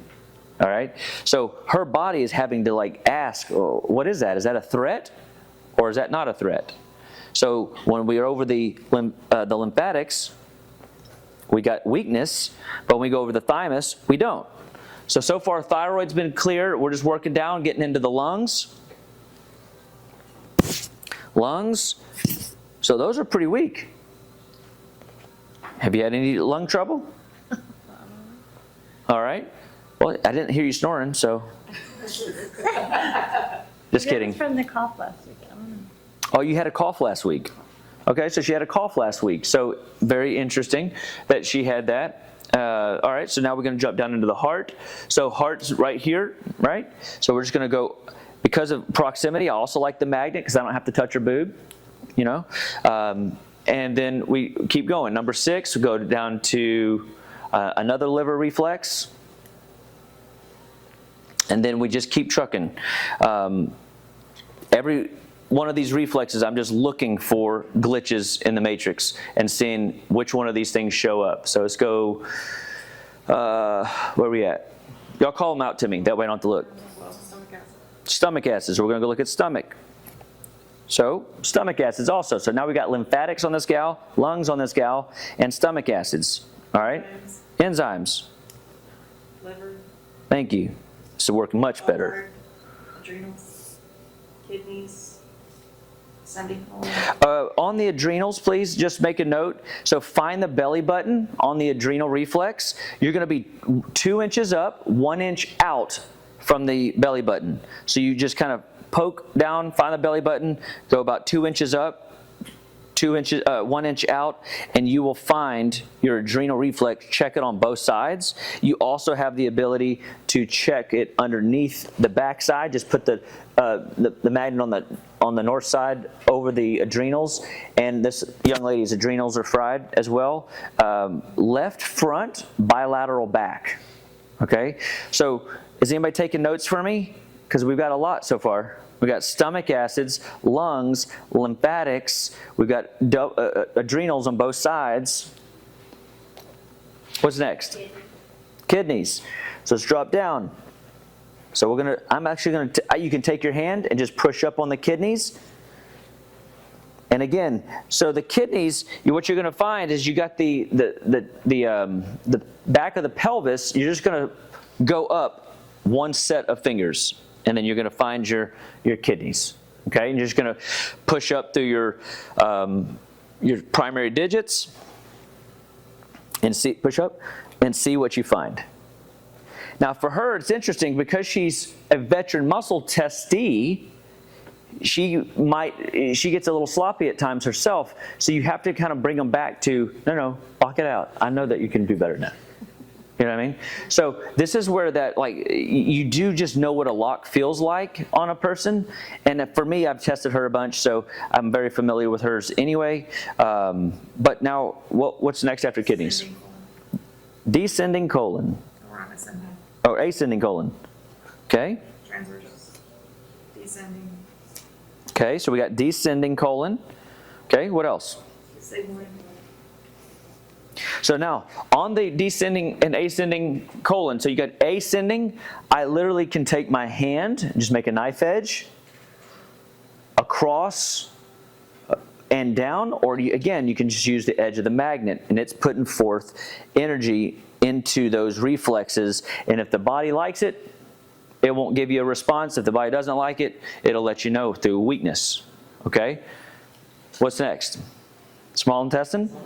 So small intestine, so you find the belly button again, you're going to take like a claw-like feature, and you're just going to push down a little bit and just around the belly button.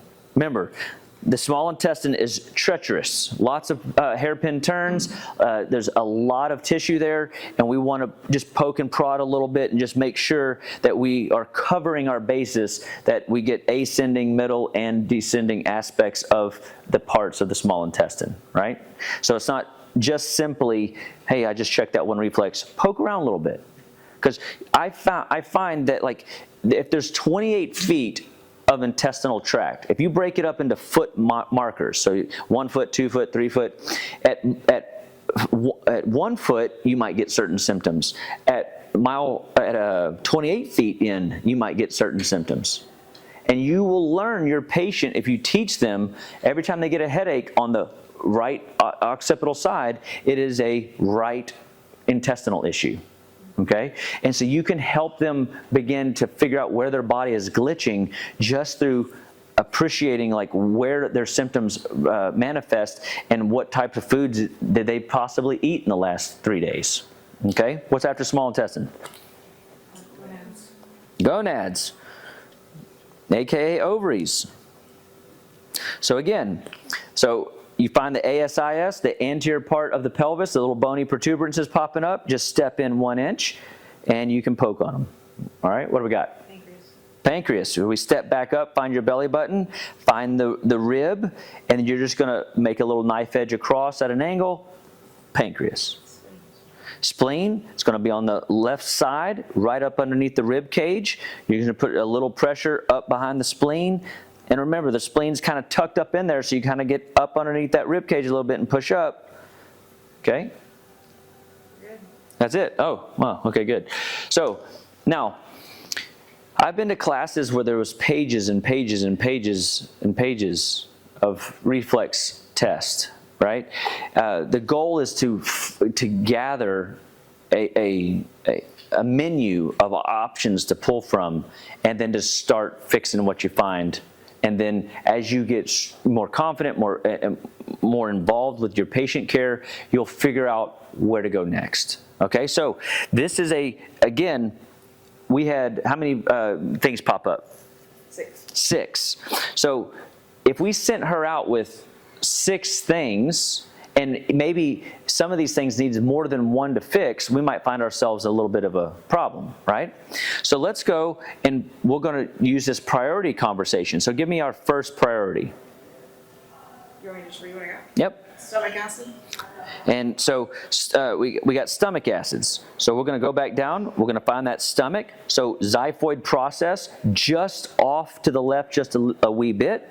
And we're going to see it's strong. But it was weak a second ago, right? Okay. Now again, to answer your question, who does it? I could do it also. So if I was in a position where I needed to do a hand mode, all right, I can bring my position in and just do it on her behalf if she either can't do it because her nails are just way too long, or if she just can't physically do it for some reason. And I also find sometimes it is just faster if I, the practitioner, do as much as I can do. And hand modes are designed to prioritize, but also speed things along so that I don't get stuck trying to help her. No, hold that spot, you know, especially with kids, right?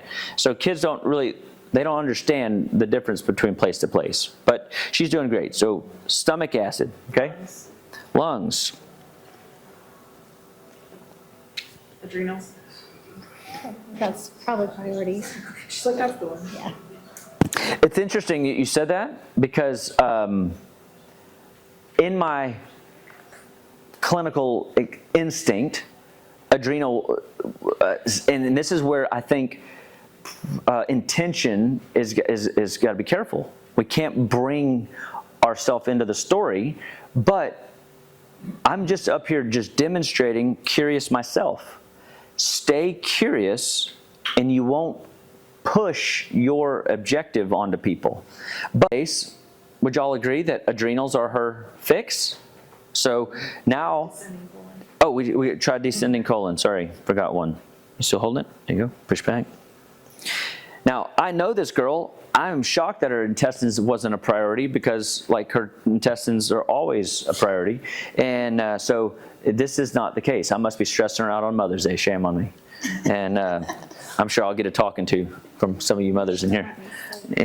I should have let her sleep. That's Christy's fault. She scaled us early. So, all right. So what can we do to fix the adrenal glands? Immunoplex bottles that have Dramamine in them. Yes. Where is that magical bottle? A desiccated adrenal could be a solution. That's probably what I need. Okay, so we're going to have you just put this on your tongue.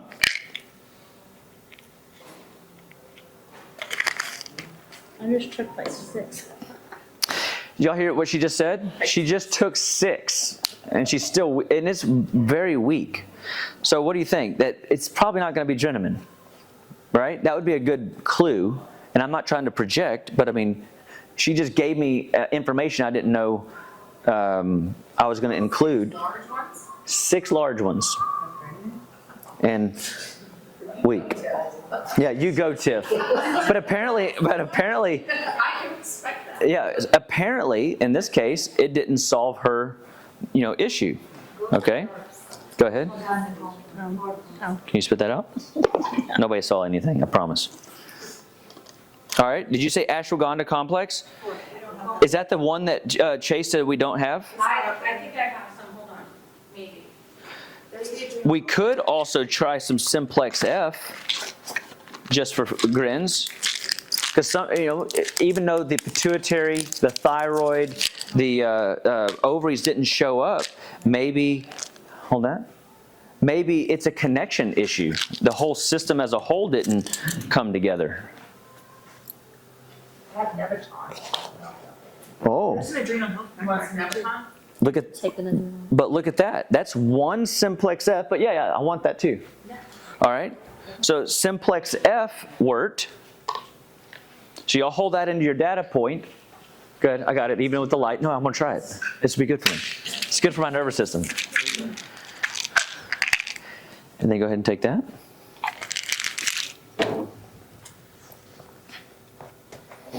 So again, I'm taking the north side of the mat, putting on her adrenal glands. On the adrenal glands, in your mind's eye, again, you go, like I said, y'all remember? How many inches up? 2 inches up, 1 inch out. So you're about in the same spot. Just picture an arrow going straight down, straight down. You can see where you're at. And look at that. Now, interesting. I wonder, go ahead and spit, see, we got, well, what we just saw is Simplex F and Neviton both made a difference. So how would you guys think that, how would you explain Drenamin not working, but Simplex F and Neviton working? We need to calm down her nervous system, the nerving tonic, all the beautiful aspects of Neviton, and the Simplex F worked. How's that one play in? It's a connective loop, right? We get hormonal connections from the top, moving south, and then feedback loop back up north. And so maybe she has a glitch in how her body's managing stress downstream and not relaying messages back upstream. I'm telling the system what to do. It might be doing its job, but we can't expect, we don't inspect, so the body's not giving good feedback to the brain.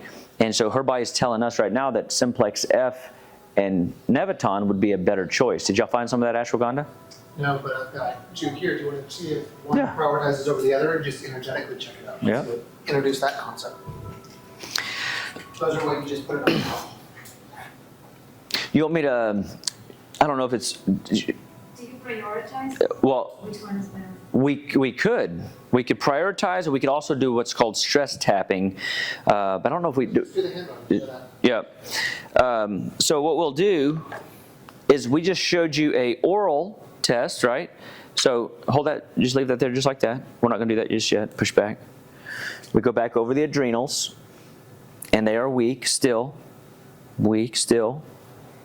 So even the little taste wasn't enough. Her body is saying, no, I needed more, don't take it away. And then we take our Neviton, and we say, Neviton, are you really gonna help us?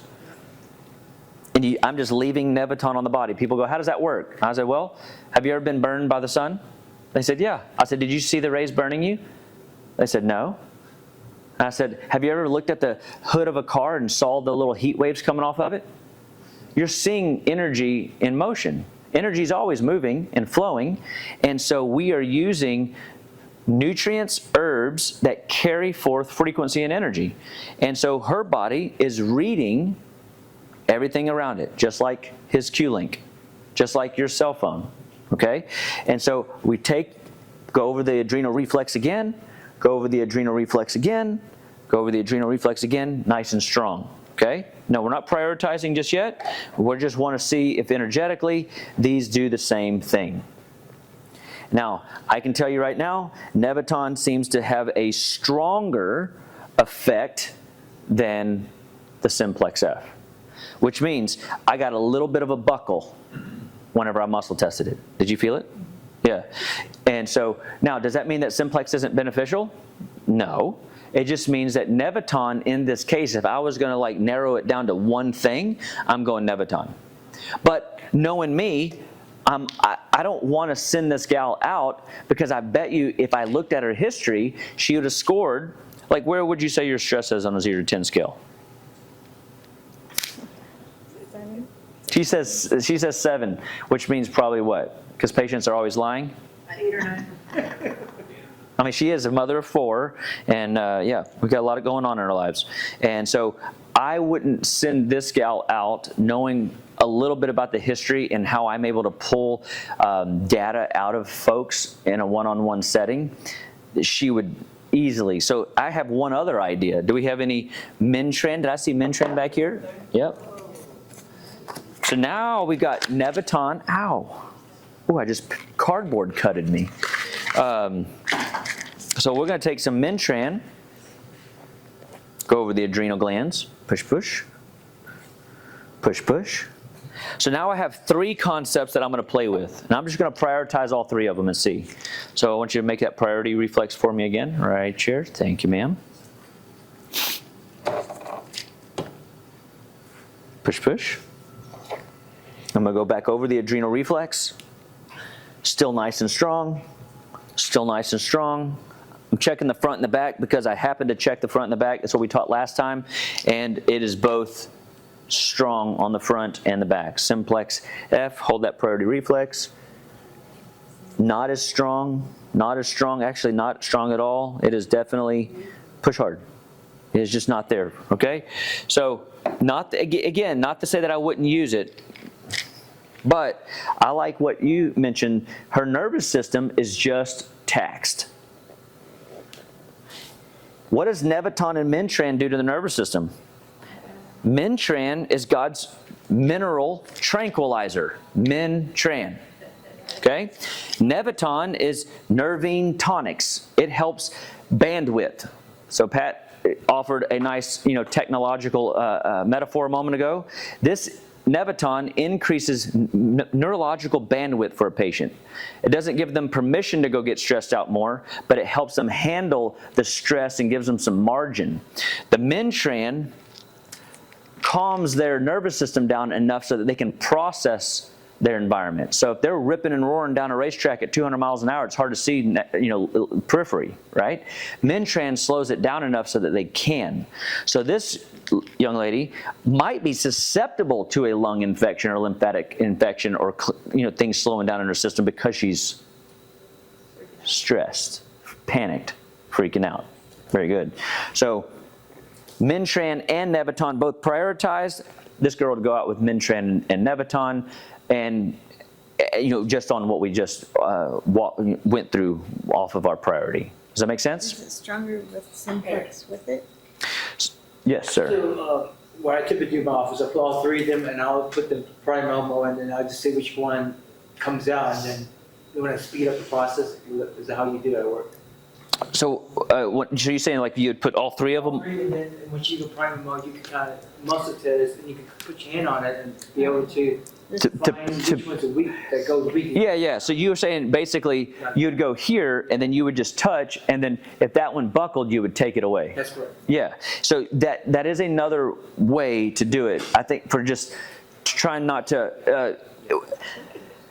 There is so many ways to go about muscle testing, and we can be confident and know that if we I really thought Simplex F would be a home run for her. But it's actually weaker even doing it your way than just, putting it up to the body with a priority by itself. So after you do that, if I'm leaving 2 bottles, do you go back and check all the weak organ, see if they're congruent on those 2 supplements? Yes. So that would be the last thing that because there's a few things we want to make sure. So one of the things I always end on is I want to check to make sure, is the stomach acid reflex working? Because if that stomach acid reflex isn't working, I know I still need to add something to this protocol. What do we know about stress? Why do zebras not get ulcers? Because they're not stressed all the time, right? So if her stomach acid's reflex is still active, I got to go still do some hunting and figure out what did I not give her adrenal gland since it was the priority to get that to turn back on. But thankfully, this kicked back on beautifully.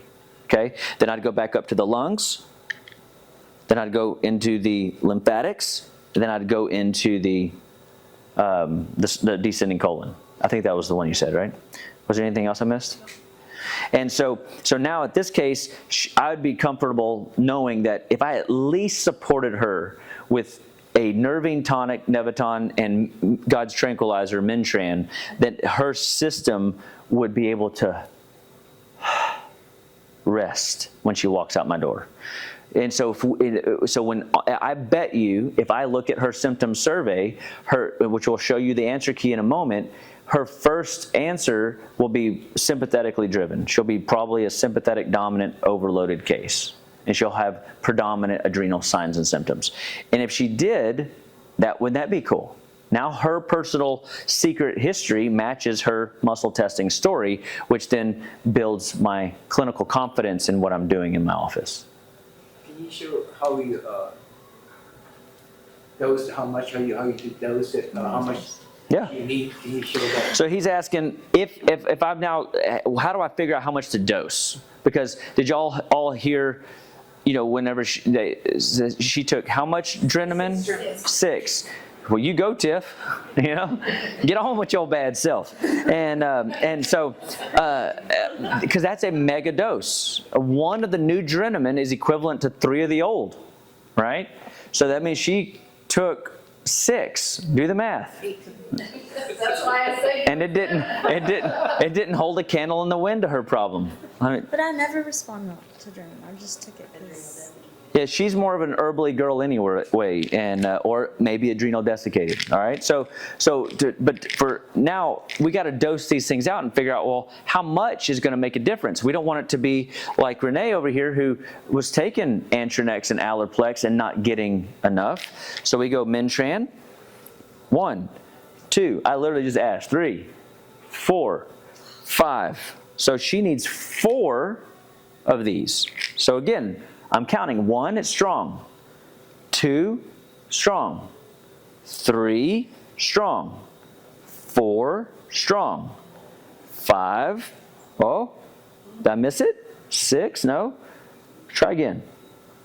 4, 5, okay, maybe I missed it. So 4 to 5 is going to give me a response. Will 3 give me a response? Maybe. But what if, in order to get healing to begin to happen, I've got to get her into a parasympathetic state. So I want to try to get as close to that therapeutic dose as possible. And so I just may have shot past it, because I'm doing a lot of things on my head up here, right? So, but I'm in the ballpark. 4 to 5, she should notice a difference. In 15 minutes, she should be like cool as a cucumber. Oh yeah, like I would have her do probably 3 to 4 times a day, depending on how much more history I took, right? So, but I could even ask that, right? I could go, 5. I'm back at my 5. So I know 6. No, it's 5. 5. So 5 once a day, 5 twice a day. Oh, so now I know what? 2, 1, 2. Or 2, 2, 1? Or, hey, when's the most stress you have in the day? When are you're most stressed out if you're going to be stressed? Yeah, dinner time. Hey, easy. That's what he just said. Oh, man. I need to take some Mintran Nevaton now. So she said dinner time. Well, thankfully, I miss dinner sometimes, so it can't always be me. Sometimes it's pesky kids. But yeah, it's figuring life out in the evening, right?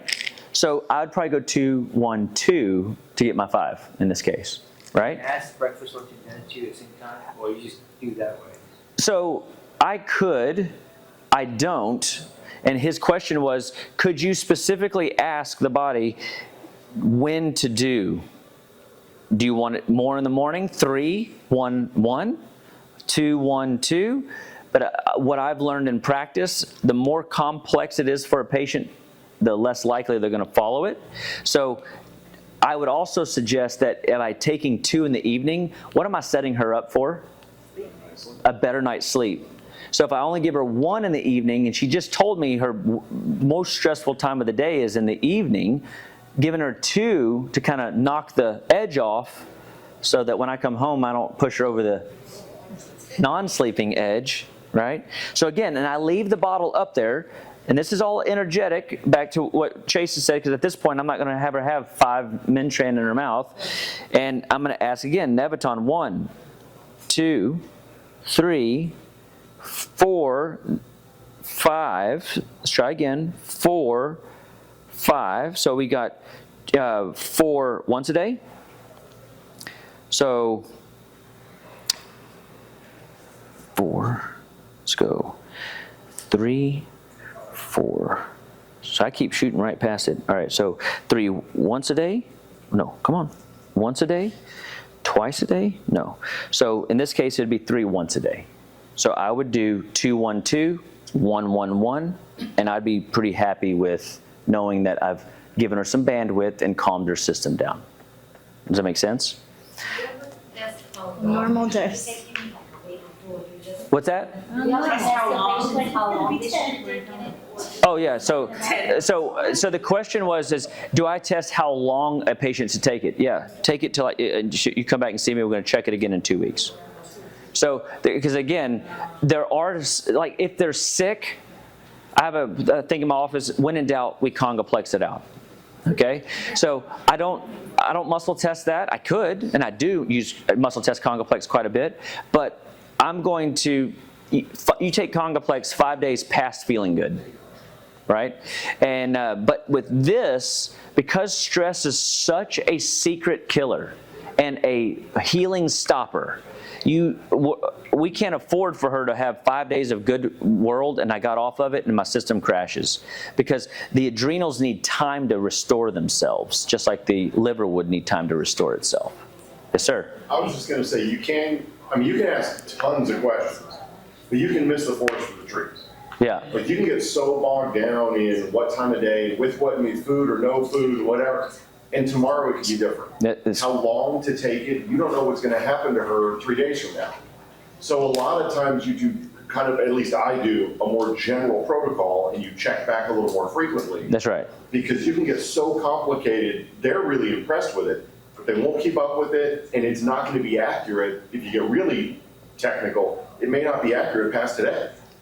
So sometimes doing, a general dose rather than getting down to, time of day and after a bath or hot or cold water in the bath or whatever, it just gets to be, it's too much and it's too specific. Yeah. In other words, like doing less is doing more. Doing less is more. And so again, I do a lot of times when I use in the beginning, I have dosed out a lot of this stuff, but once you start realizing it doesn't take as many MediHerb products to get a job done as it takes sometimes standard process products.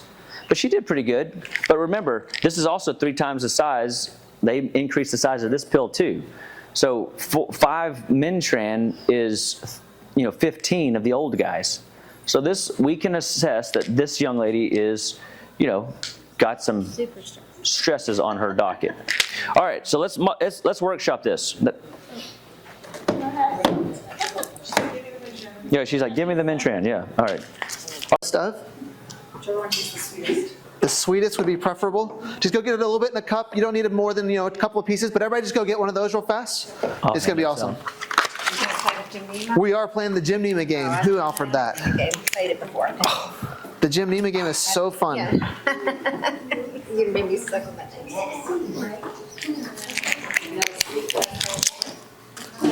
I thought we had 2 over here. Did you get one already? I got 1 in my hand. Was there somebody sitting here? Yeah, John's. And one more? Yep. So stingy, like dishing it out to them. You don't let them pick their own? What? These are control freaks. You don't just pass the bottle out and say good luck? Well, I was just trying to be fast. Take it fast. I'm joking. We're giving everybody a Jim Nema. I'm eating bacon. I'm eating bacon. I don't want to ruin my bacon high. That's right, that's right. I know, we're about to finish up. I was gonna ask how long, because You can pass one down. I can take the camera, or if you're gonna have to bring it to me. Give my other camera. That I took all the memory cards out of? Use the small memory card and that'll work. Yeah. Everybody has a little bit of fruit and one pill on their table somewhere. Hey, Steph, did you press play? Ever some Jim Nema? Okay. Anybody that didn't get any Jim Nema? All right, we're just gonna do a random weird thing because I like doing it to people. What? Mostly because we sometimes think about supplements and herbs in kind of the abstract. Like, hey, here's this thing that helps with inflammation, but we don't feel like we just took like a codeine. It just happens, right? So we're like, oh yeah, turmeric is great. But how many of you like feel different when you take turmeric within like 15 minutes? Some of us might. Most of us probably are like, I do this because I know it works, and over time it's going to make change, but I may not feel a difference right now. There are some herbs though that are super, super cool to play with. Jim Nema is one of them, and we had some bottles here, so I just want to give you an opportunity to try this if you've never played with an herb and noticed a substantial change. Please don't put the Jim Nema in your mouth yet, but take like a small bite of whatever fruit you got and just chew it up and enjoy the savor, enjoy the fruit, whatever, and just say like, yeah, that's what carbohydrates taste like. They're delicious. That's why everybody's addicted to them. They're amazing, right? And this is natural-based, whole food carbohydrate experience. Next, that little pill that Aaron put on your table, we're gonna take that and suck on it for as long as you can tolerate it. Now, I'll warn you, this is gonna taste like you fell in a cow pasture and landed on something and it went up your mouth. It's absolutely horrendous, the taste of this. It's so bad. So I'm warning you that it's going to taste bad. But do your best. All MediHerb stuff has like this like honey coating on it, so you gotta get past the coating and get that taste on your tongue. And I'll encourage you to keep that in your mouth as long as you can stomach it. Okay, it's not bad. It's not bad at all. You'll do fine. No one will beat me. I will put it in my mouth and none of you will win because I've got the willpower of a crazy person. All right, so this herb is called Jim Nema.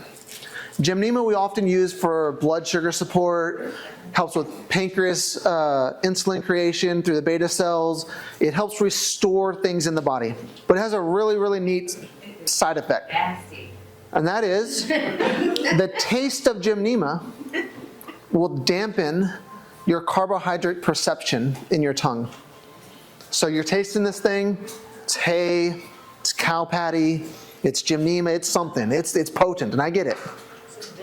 But what it's doing is it's saturating the taste buds, and in a moment when you can't take it anymore, or when you just choose to pull it out and you try eating something with carbohydrates in it, you will not be able to taste the carbohydrates to the same effect that you had before. And so when I do this with lectures, like with patients and things like that, I'll do them in the office or whatever, I'll bring candy on purpose. I'll bring like a bag of Skittles. And I'll give everybody some Skittles and they're like, oh, this is so good, it's sugar, right? And then they put Jim Nema in their mouth, and then they try eating a Skittle, and it's like wax. It takes the taste of that artificial sweetener away. And for some individuals that really, really struggle with carbohydrate-y things, this can be a great tool to help them to change their diet. It's a night and day difference. So if you've taken it out already, try eating some fruit or swallow it, do whatever you want to do with things. But taste, how many of you feel that joy that you had with sugar from before? How many of you feel like I'm a terrible person for making you do this? You didn't taste it at all? That's okay. So, yes ma'am. So I was just wondering, do you have to, I mean, the people that are taking out the sugar addiction? Now, does it change your shake? Okay. Over time, it will have the same effect.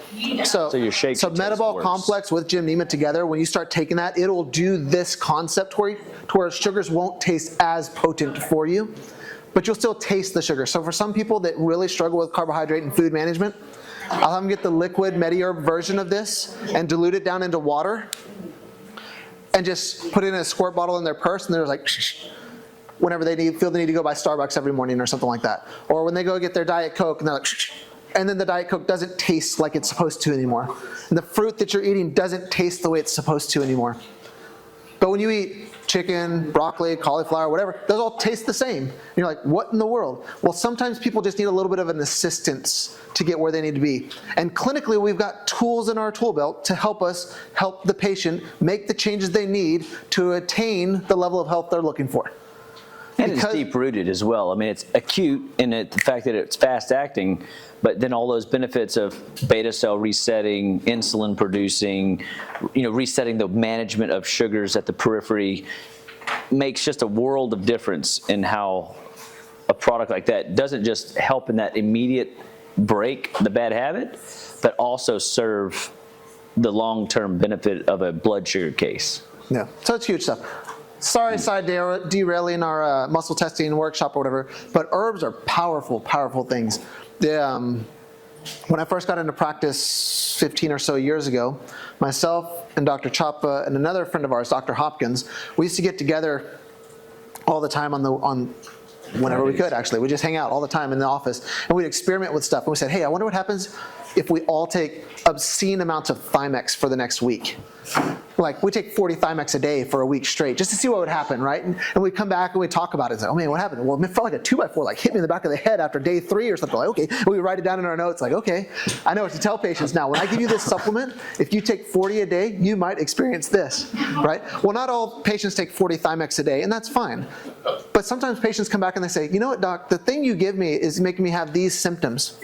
So something that we've incorporated into practice is when I give a patient something, I tell them what might happen, and I let them know. It's just expectation management. Hey, I'm going to give you a bunch of sesame seed oil today because we're going to try and strengthen up your white blood cells, your immune system. And sometimes when people take sesame seed oil, they get these little migraine headaches. If that happens, know that that sesame seed oil is doing its job, but let me know so that I can better manage that with you. So that on day 5 or 6, when their white blood cells are through the roof and they're making stuff and they're killing all things and they're having die-off, it's an expectation where they say, that guy's not killing me after all. He told me this was going to happen. When I give people Gymnema and I say, this tastes like dirt, but don't worry about it. It's going to stop your perception of blood sugar taste in your mouth so that you can be more compliant in the program we're doing. They understand why I'm asking them to do hard things, like suck on things that taste bad or squirt things that taste bad into their mouth, because their willpower and their control is less than where they want it to be, and they're finding themselves in the Taco Bell drive-thru every day. So this helps them in a way to do something by also having that expectation management of what might come.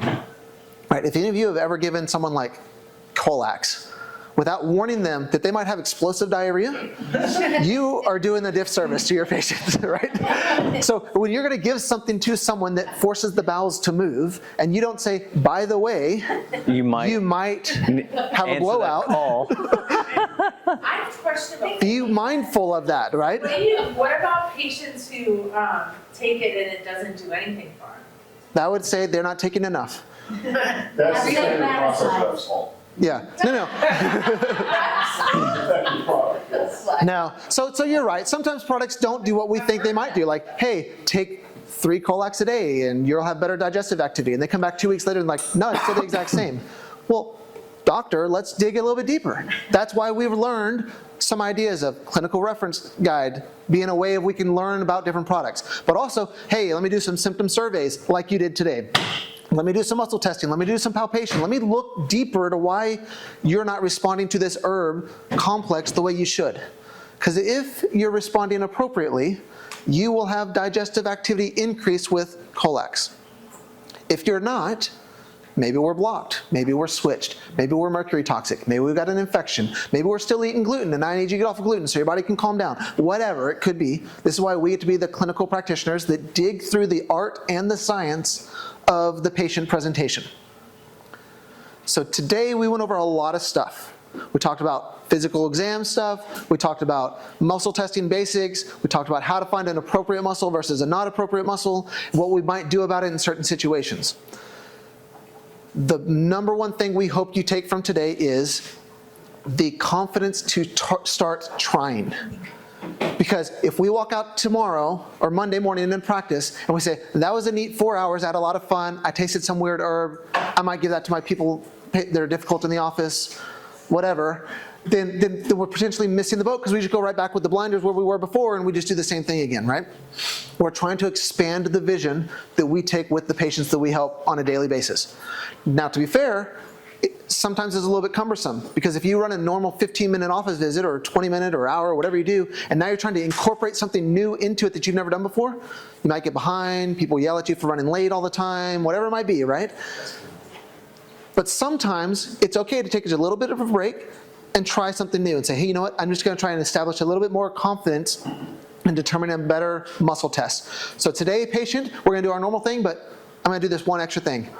Strong muscle, it goes weak. Okay, cool. And we go on.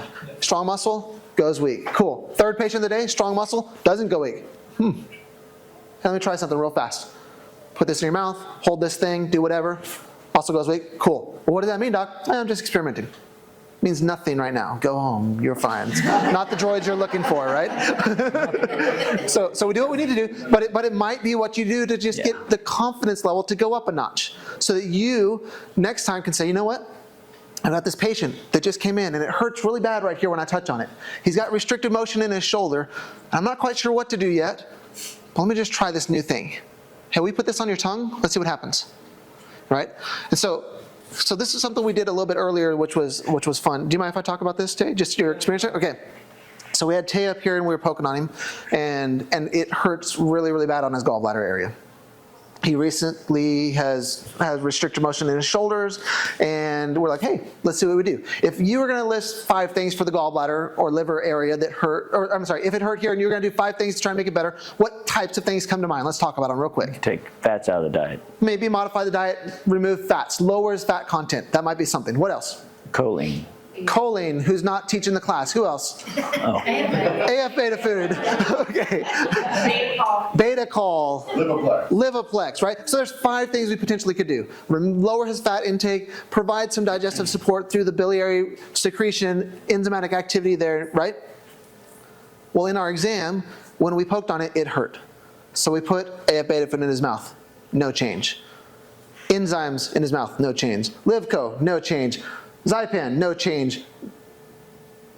Whatever other enzymes are up here, no change. No enzyme made a difference for him. And we're like, oh, that's weird. But it took some experimenting to find that out. Now, what if, hypothetically, I didn't poke on him, and he came in and said, I have shoulder restrictions, and it hurts, and I told him, let's get off of fats for a while, and let's take AF beta food. Would I have done something wrong for him? Based off of your clinical judgment as a practitioner, is that wrong? No, not at all. Is it the most efficient thing? Maybe, maybe not. But it makes clinical sense, it makes physical exam sense, it makes rational sense. You're going to do better for him in that scenario than anyone else has ever done for him, because the answer for them was, well, let's just cut it out, right? So we did something different. So now he comes back in a week later and he's like, yeah, it's still kind of hurting. What do? We already started gallbladder-y things. We already removed dietary fats. It's not improving. What might we consider? Well, that was our conundrum a second ago. We wanted to get a change, like a wow, like how come he's not getting better?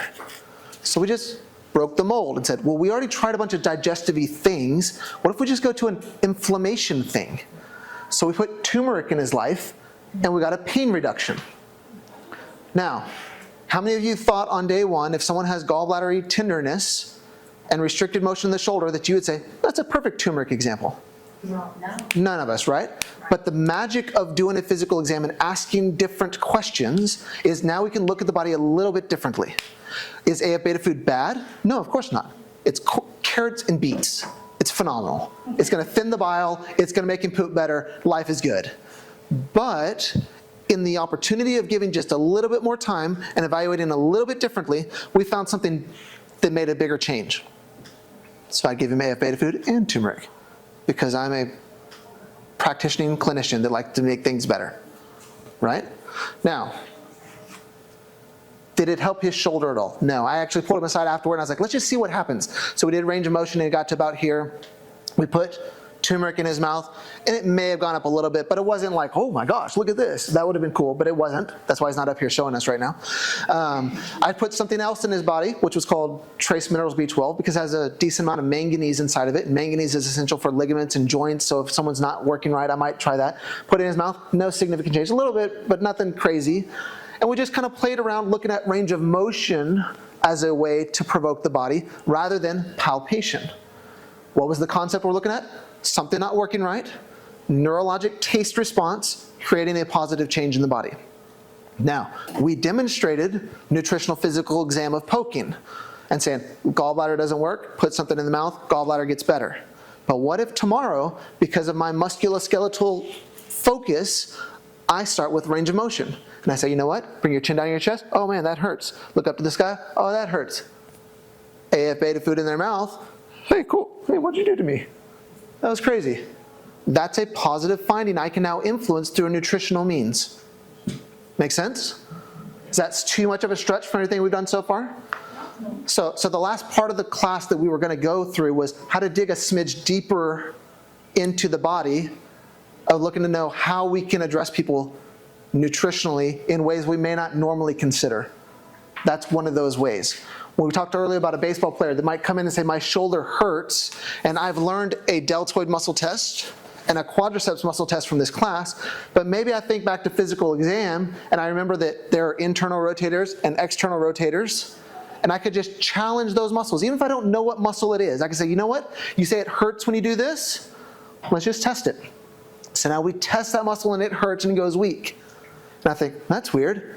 What might I do to help someone who's got a musculoskeletal problem? Maybe address their inflammation.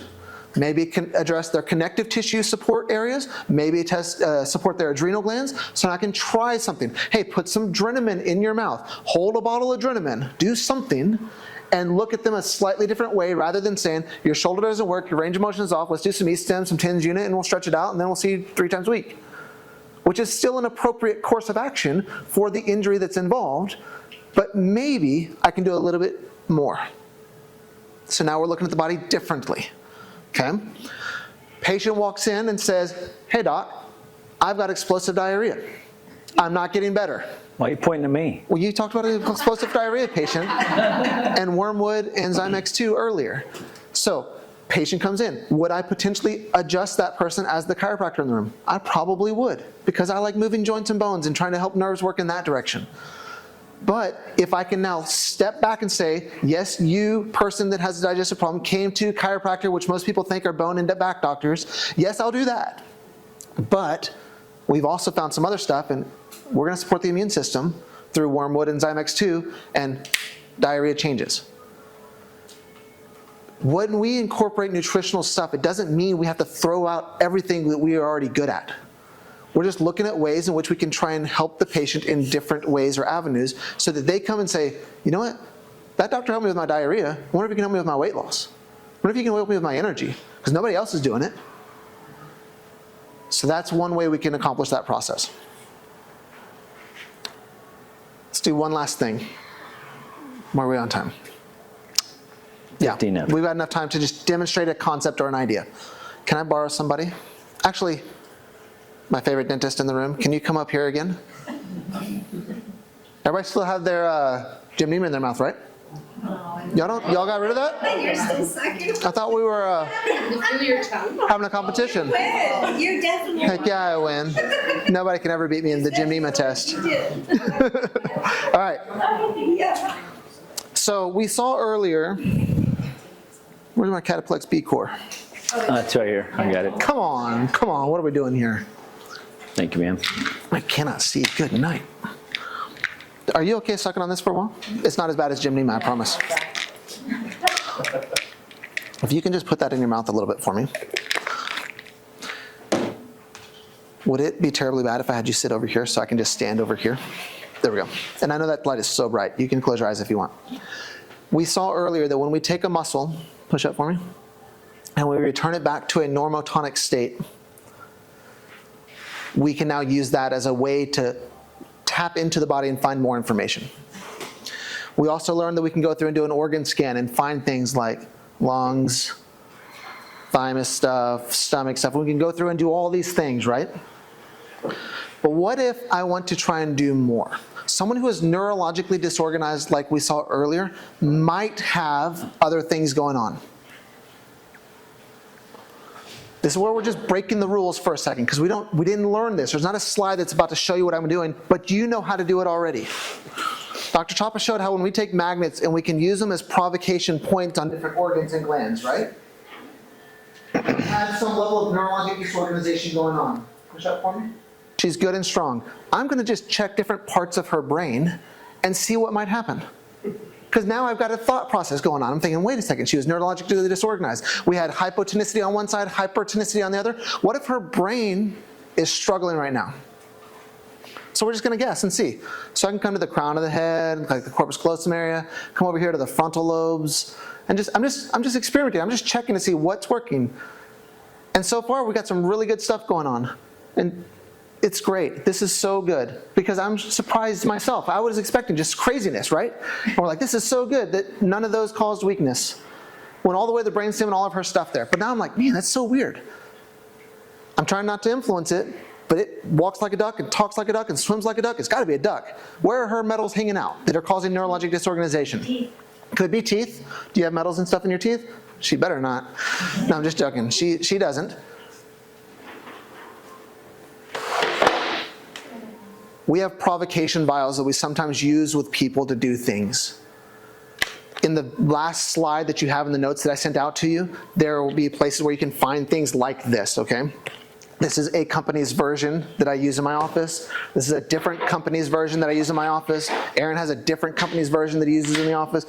They're just ways to try and get the body's energetic system to look at a question differently. Because currently our question is, how is the body responding to provocation to the different lobes of the brain? And her question says, great. But neurologically and clinically, it didn't make sense. So we're going to ask the body a slightly different question. And I'm just going to take one of my energetic vials here, and I'm just going to couple it with what I'm testing here. And if I look here, she no longer works like I want her to. Or that lobe. Or that lobe. Are you trying? This isn't staged? It's real. Her thymus. Her liver. Is that a big deal? Possibly. Clinically, it's a big deal to me. It may not be a big deal to her because she didn't walk in and say, you know, I think I've got this vial that's off in my body today, shutting down a bunch of things. So would you please check that out on me? Right? Now, why might I grab this vial over maybe some of the others? Well, the little bit I know about her with hypotonicity on one side, hypertonicity on the other, dental field, makes me think she's probably metal toxic somewhere. So I just grabbed a toxic metals vial and said, hey brain, what happens when I ask you what's going on in the presence of additional stressors like toxic metals? And her body says, well, I don't know how to function anymore. But she still has cataplex B core in her mouth. Why did things change? We asked a different question. We got a little bit deeper because we know more about her. Would I do this on visit 1? Maybe, maybe not. Depends on why she's coming in to see me. But when I see someone who's hypotonic on one side and hypertonic on the other, that's such a red flag of saying, Chase, go digging, because there's something going on here, okay? But that comes through clinical practice and experience, not some slide I can put on the chart and just say, yep, do this when this happens, because there's infinite possibilities. So we're teaching principle-based or concept-based ideas now. We have a way to ask questions of the body to know if it's working properly. Strong muscle goes weak when we want it to. We have tools we can use to make the process go a little bit faster. Magnets. We have ways in which we can test the body and say, how are the lungs doing? How's the liver doing? How's the spleen doing? And get a general scan of the body. But now I can say, you know what? You're coming in to see me because your gallbladder has a 20% ejection fraction and they're thinking of cutting it out. Well, now how do I get the body to recognize that the gallbladder is failing, even though when I take my finger and touch it, you're strong? I can go deeper down the rabbit hole and saying, we know your gallbladder doesn't work because the HIDA scan shows it. We know it doesn't work because you wake up every night to go to the restroom between 1 and 3 in the morning. We know it doesn't work because you can't tolerate fat in your life and you always walk around with neck stiffness and knee stiffness. We know it doesn't work because your poop floats. Like, your gallbladder is failing us, but when I take my hand and I muscle test you and say, oh, your gallbladder is fine, I'm possibly missing the story, missing the boat somewhere. I have to be able to look deeper into the process to help this individual who's not getting help from anybody else. So, provocation vials are a way to possibly do that. Infections, like we saw before on Aaron's or that slide, metals, chemicals, emotions, structural stuff. You know, there's other things that can cause the body to be weak rather than just an arm test that goes like this. Does that make sense? And this is the playground of medicine, where we now get to go home and say, how might I do this to someone to help them out? I've literally induced seizures in my office on purpose with people to try and get to where I can test their body to see what's going on. I'm going to have you spit this out while I tell this story, because this is a crazy story. And then we're going to end for the day. You did so good. Thank you very much for that. you've got metals in your life you need to take care of.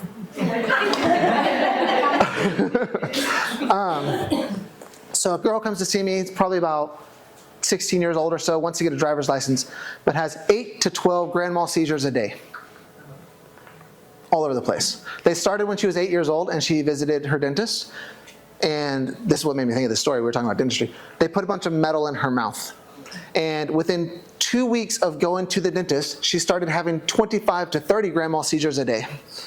And they're like, well, that's weird. It couldn't have been the metal we put in your mouth. Let's go see a neurologist. And they started bouncing around all these doctors. They eventually bumped into a doctor that put her on a gluten-free, dairy-free, gluten-free, dairy-free, soy-free diet. And she walked into my office carrying all the supplements that I use already in 2 bags and said, this is what I take, this is what I don't eat, and I heard you're gonna help me out because you do a bunch of neurologic stuff and you're gonna help me get seizure-free. And I was like, okay. She also handed me a 3-ring binder this large of tests that she had had in the last 6 years, 8 years, I guess. And I've been in practice for like 3 years at this time. Like, so I'm not super arrogant and cocky at this time, but I'm close, right? I'm just joking. So needless to say, I'm like, yeah, we'll see what we can do. I'm gonna go over all this stuff. I'll see you next time and let me tell you what's going on. In the meantime, you already are gluten-free, dairy-free, soy-free, and you already take all these supplements. Just keep doing what you're doing, but take corn out of your life for a little bit and let's just see what happens. I'll review all your notes. When you come back in next time, we'll talk. She comes in a week later, she brings me her food log, and she goes, oh yeah, by the way, I haven't had a seizure in the last week. And I was like, what are you talking about? Yes, you started off with 25 to 30 seizures a day, and you dropped down to about 15 seizures a day, doing all these cool things you're doing. But how did you go from 15 to 0 in the week? And she goes, well, I don't know, whatever you did last time, it fixed it. I was like, well, that was cool. And I'm like, what did I do last time? You know, like, I know I muscle tested stuff, and I used lasers, and I used weird stuff. Like, what did I do? But I really didn't do anything. I had only done my exam. But I had her stop corn. So then we go on and through time, she gets off of most of her supplements. She's still not eating gluten, dairy, corn, or soy, and she's just not having seizures. She's going out playing golf with her dad one day, and she grabs a bag of Fritos, just not even paying attention, puts the corn chip to her tongue, and falls over with a seizure at the exact same time. And we're like, whoa, I guess corn is your major trigger. So guess what I started playing with in the office? I was like, let's bring in junk food that has corn in it, and I'm gonna put you in a state where your nervous system freaks out, and I'm gonna do what I can to try and recalibrate that. And it was weird. Her mom was freaking out. She's like, why? She's seizure-free if she doesn't do corn. I was like, yeah, but what if she goes to a friend's house and eats something and has a seizure right there? Like, what if she's driving down the road and she takes a sip out of her friend's Coke and boom, has a seizure? You're like, let's try and make her body work differently than what it was before. And we use these exact same concepts to process it. I put something on her tongue, and then I looked to see how her body manifested change. She doesn't do corn anymore, for what it's worth. We could never fix it. The story is, she has to be corn-free no matter what. We can get her to tolerate more. I remember the first time we got to where she could chew up a Laffy Taffy for 20 minutes without having a seizure. And that was exciting for her, because she's like, wow, well, now I know if I accidentally get exposed, I can at least tolerate it. But the first time I put that Laffy Taffy in her mouth, and she started seizing, there was a problem. And we just had to get her body to figure out where it was breaking down and how we might be able to help it as a result. But for her, she tries to avoid corn. But she can eat a little bit of ice cream and not die. She can go to IHOP and have a little bit of pancake with her friends and not die. She's on at least half the number of supplements she was taking before when she started, because she was walking in bags and bags of stuff. So you guys have the tools now to be able to go deeper down the rabbit hole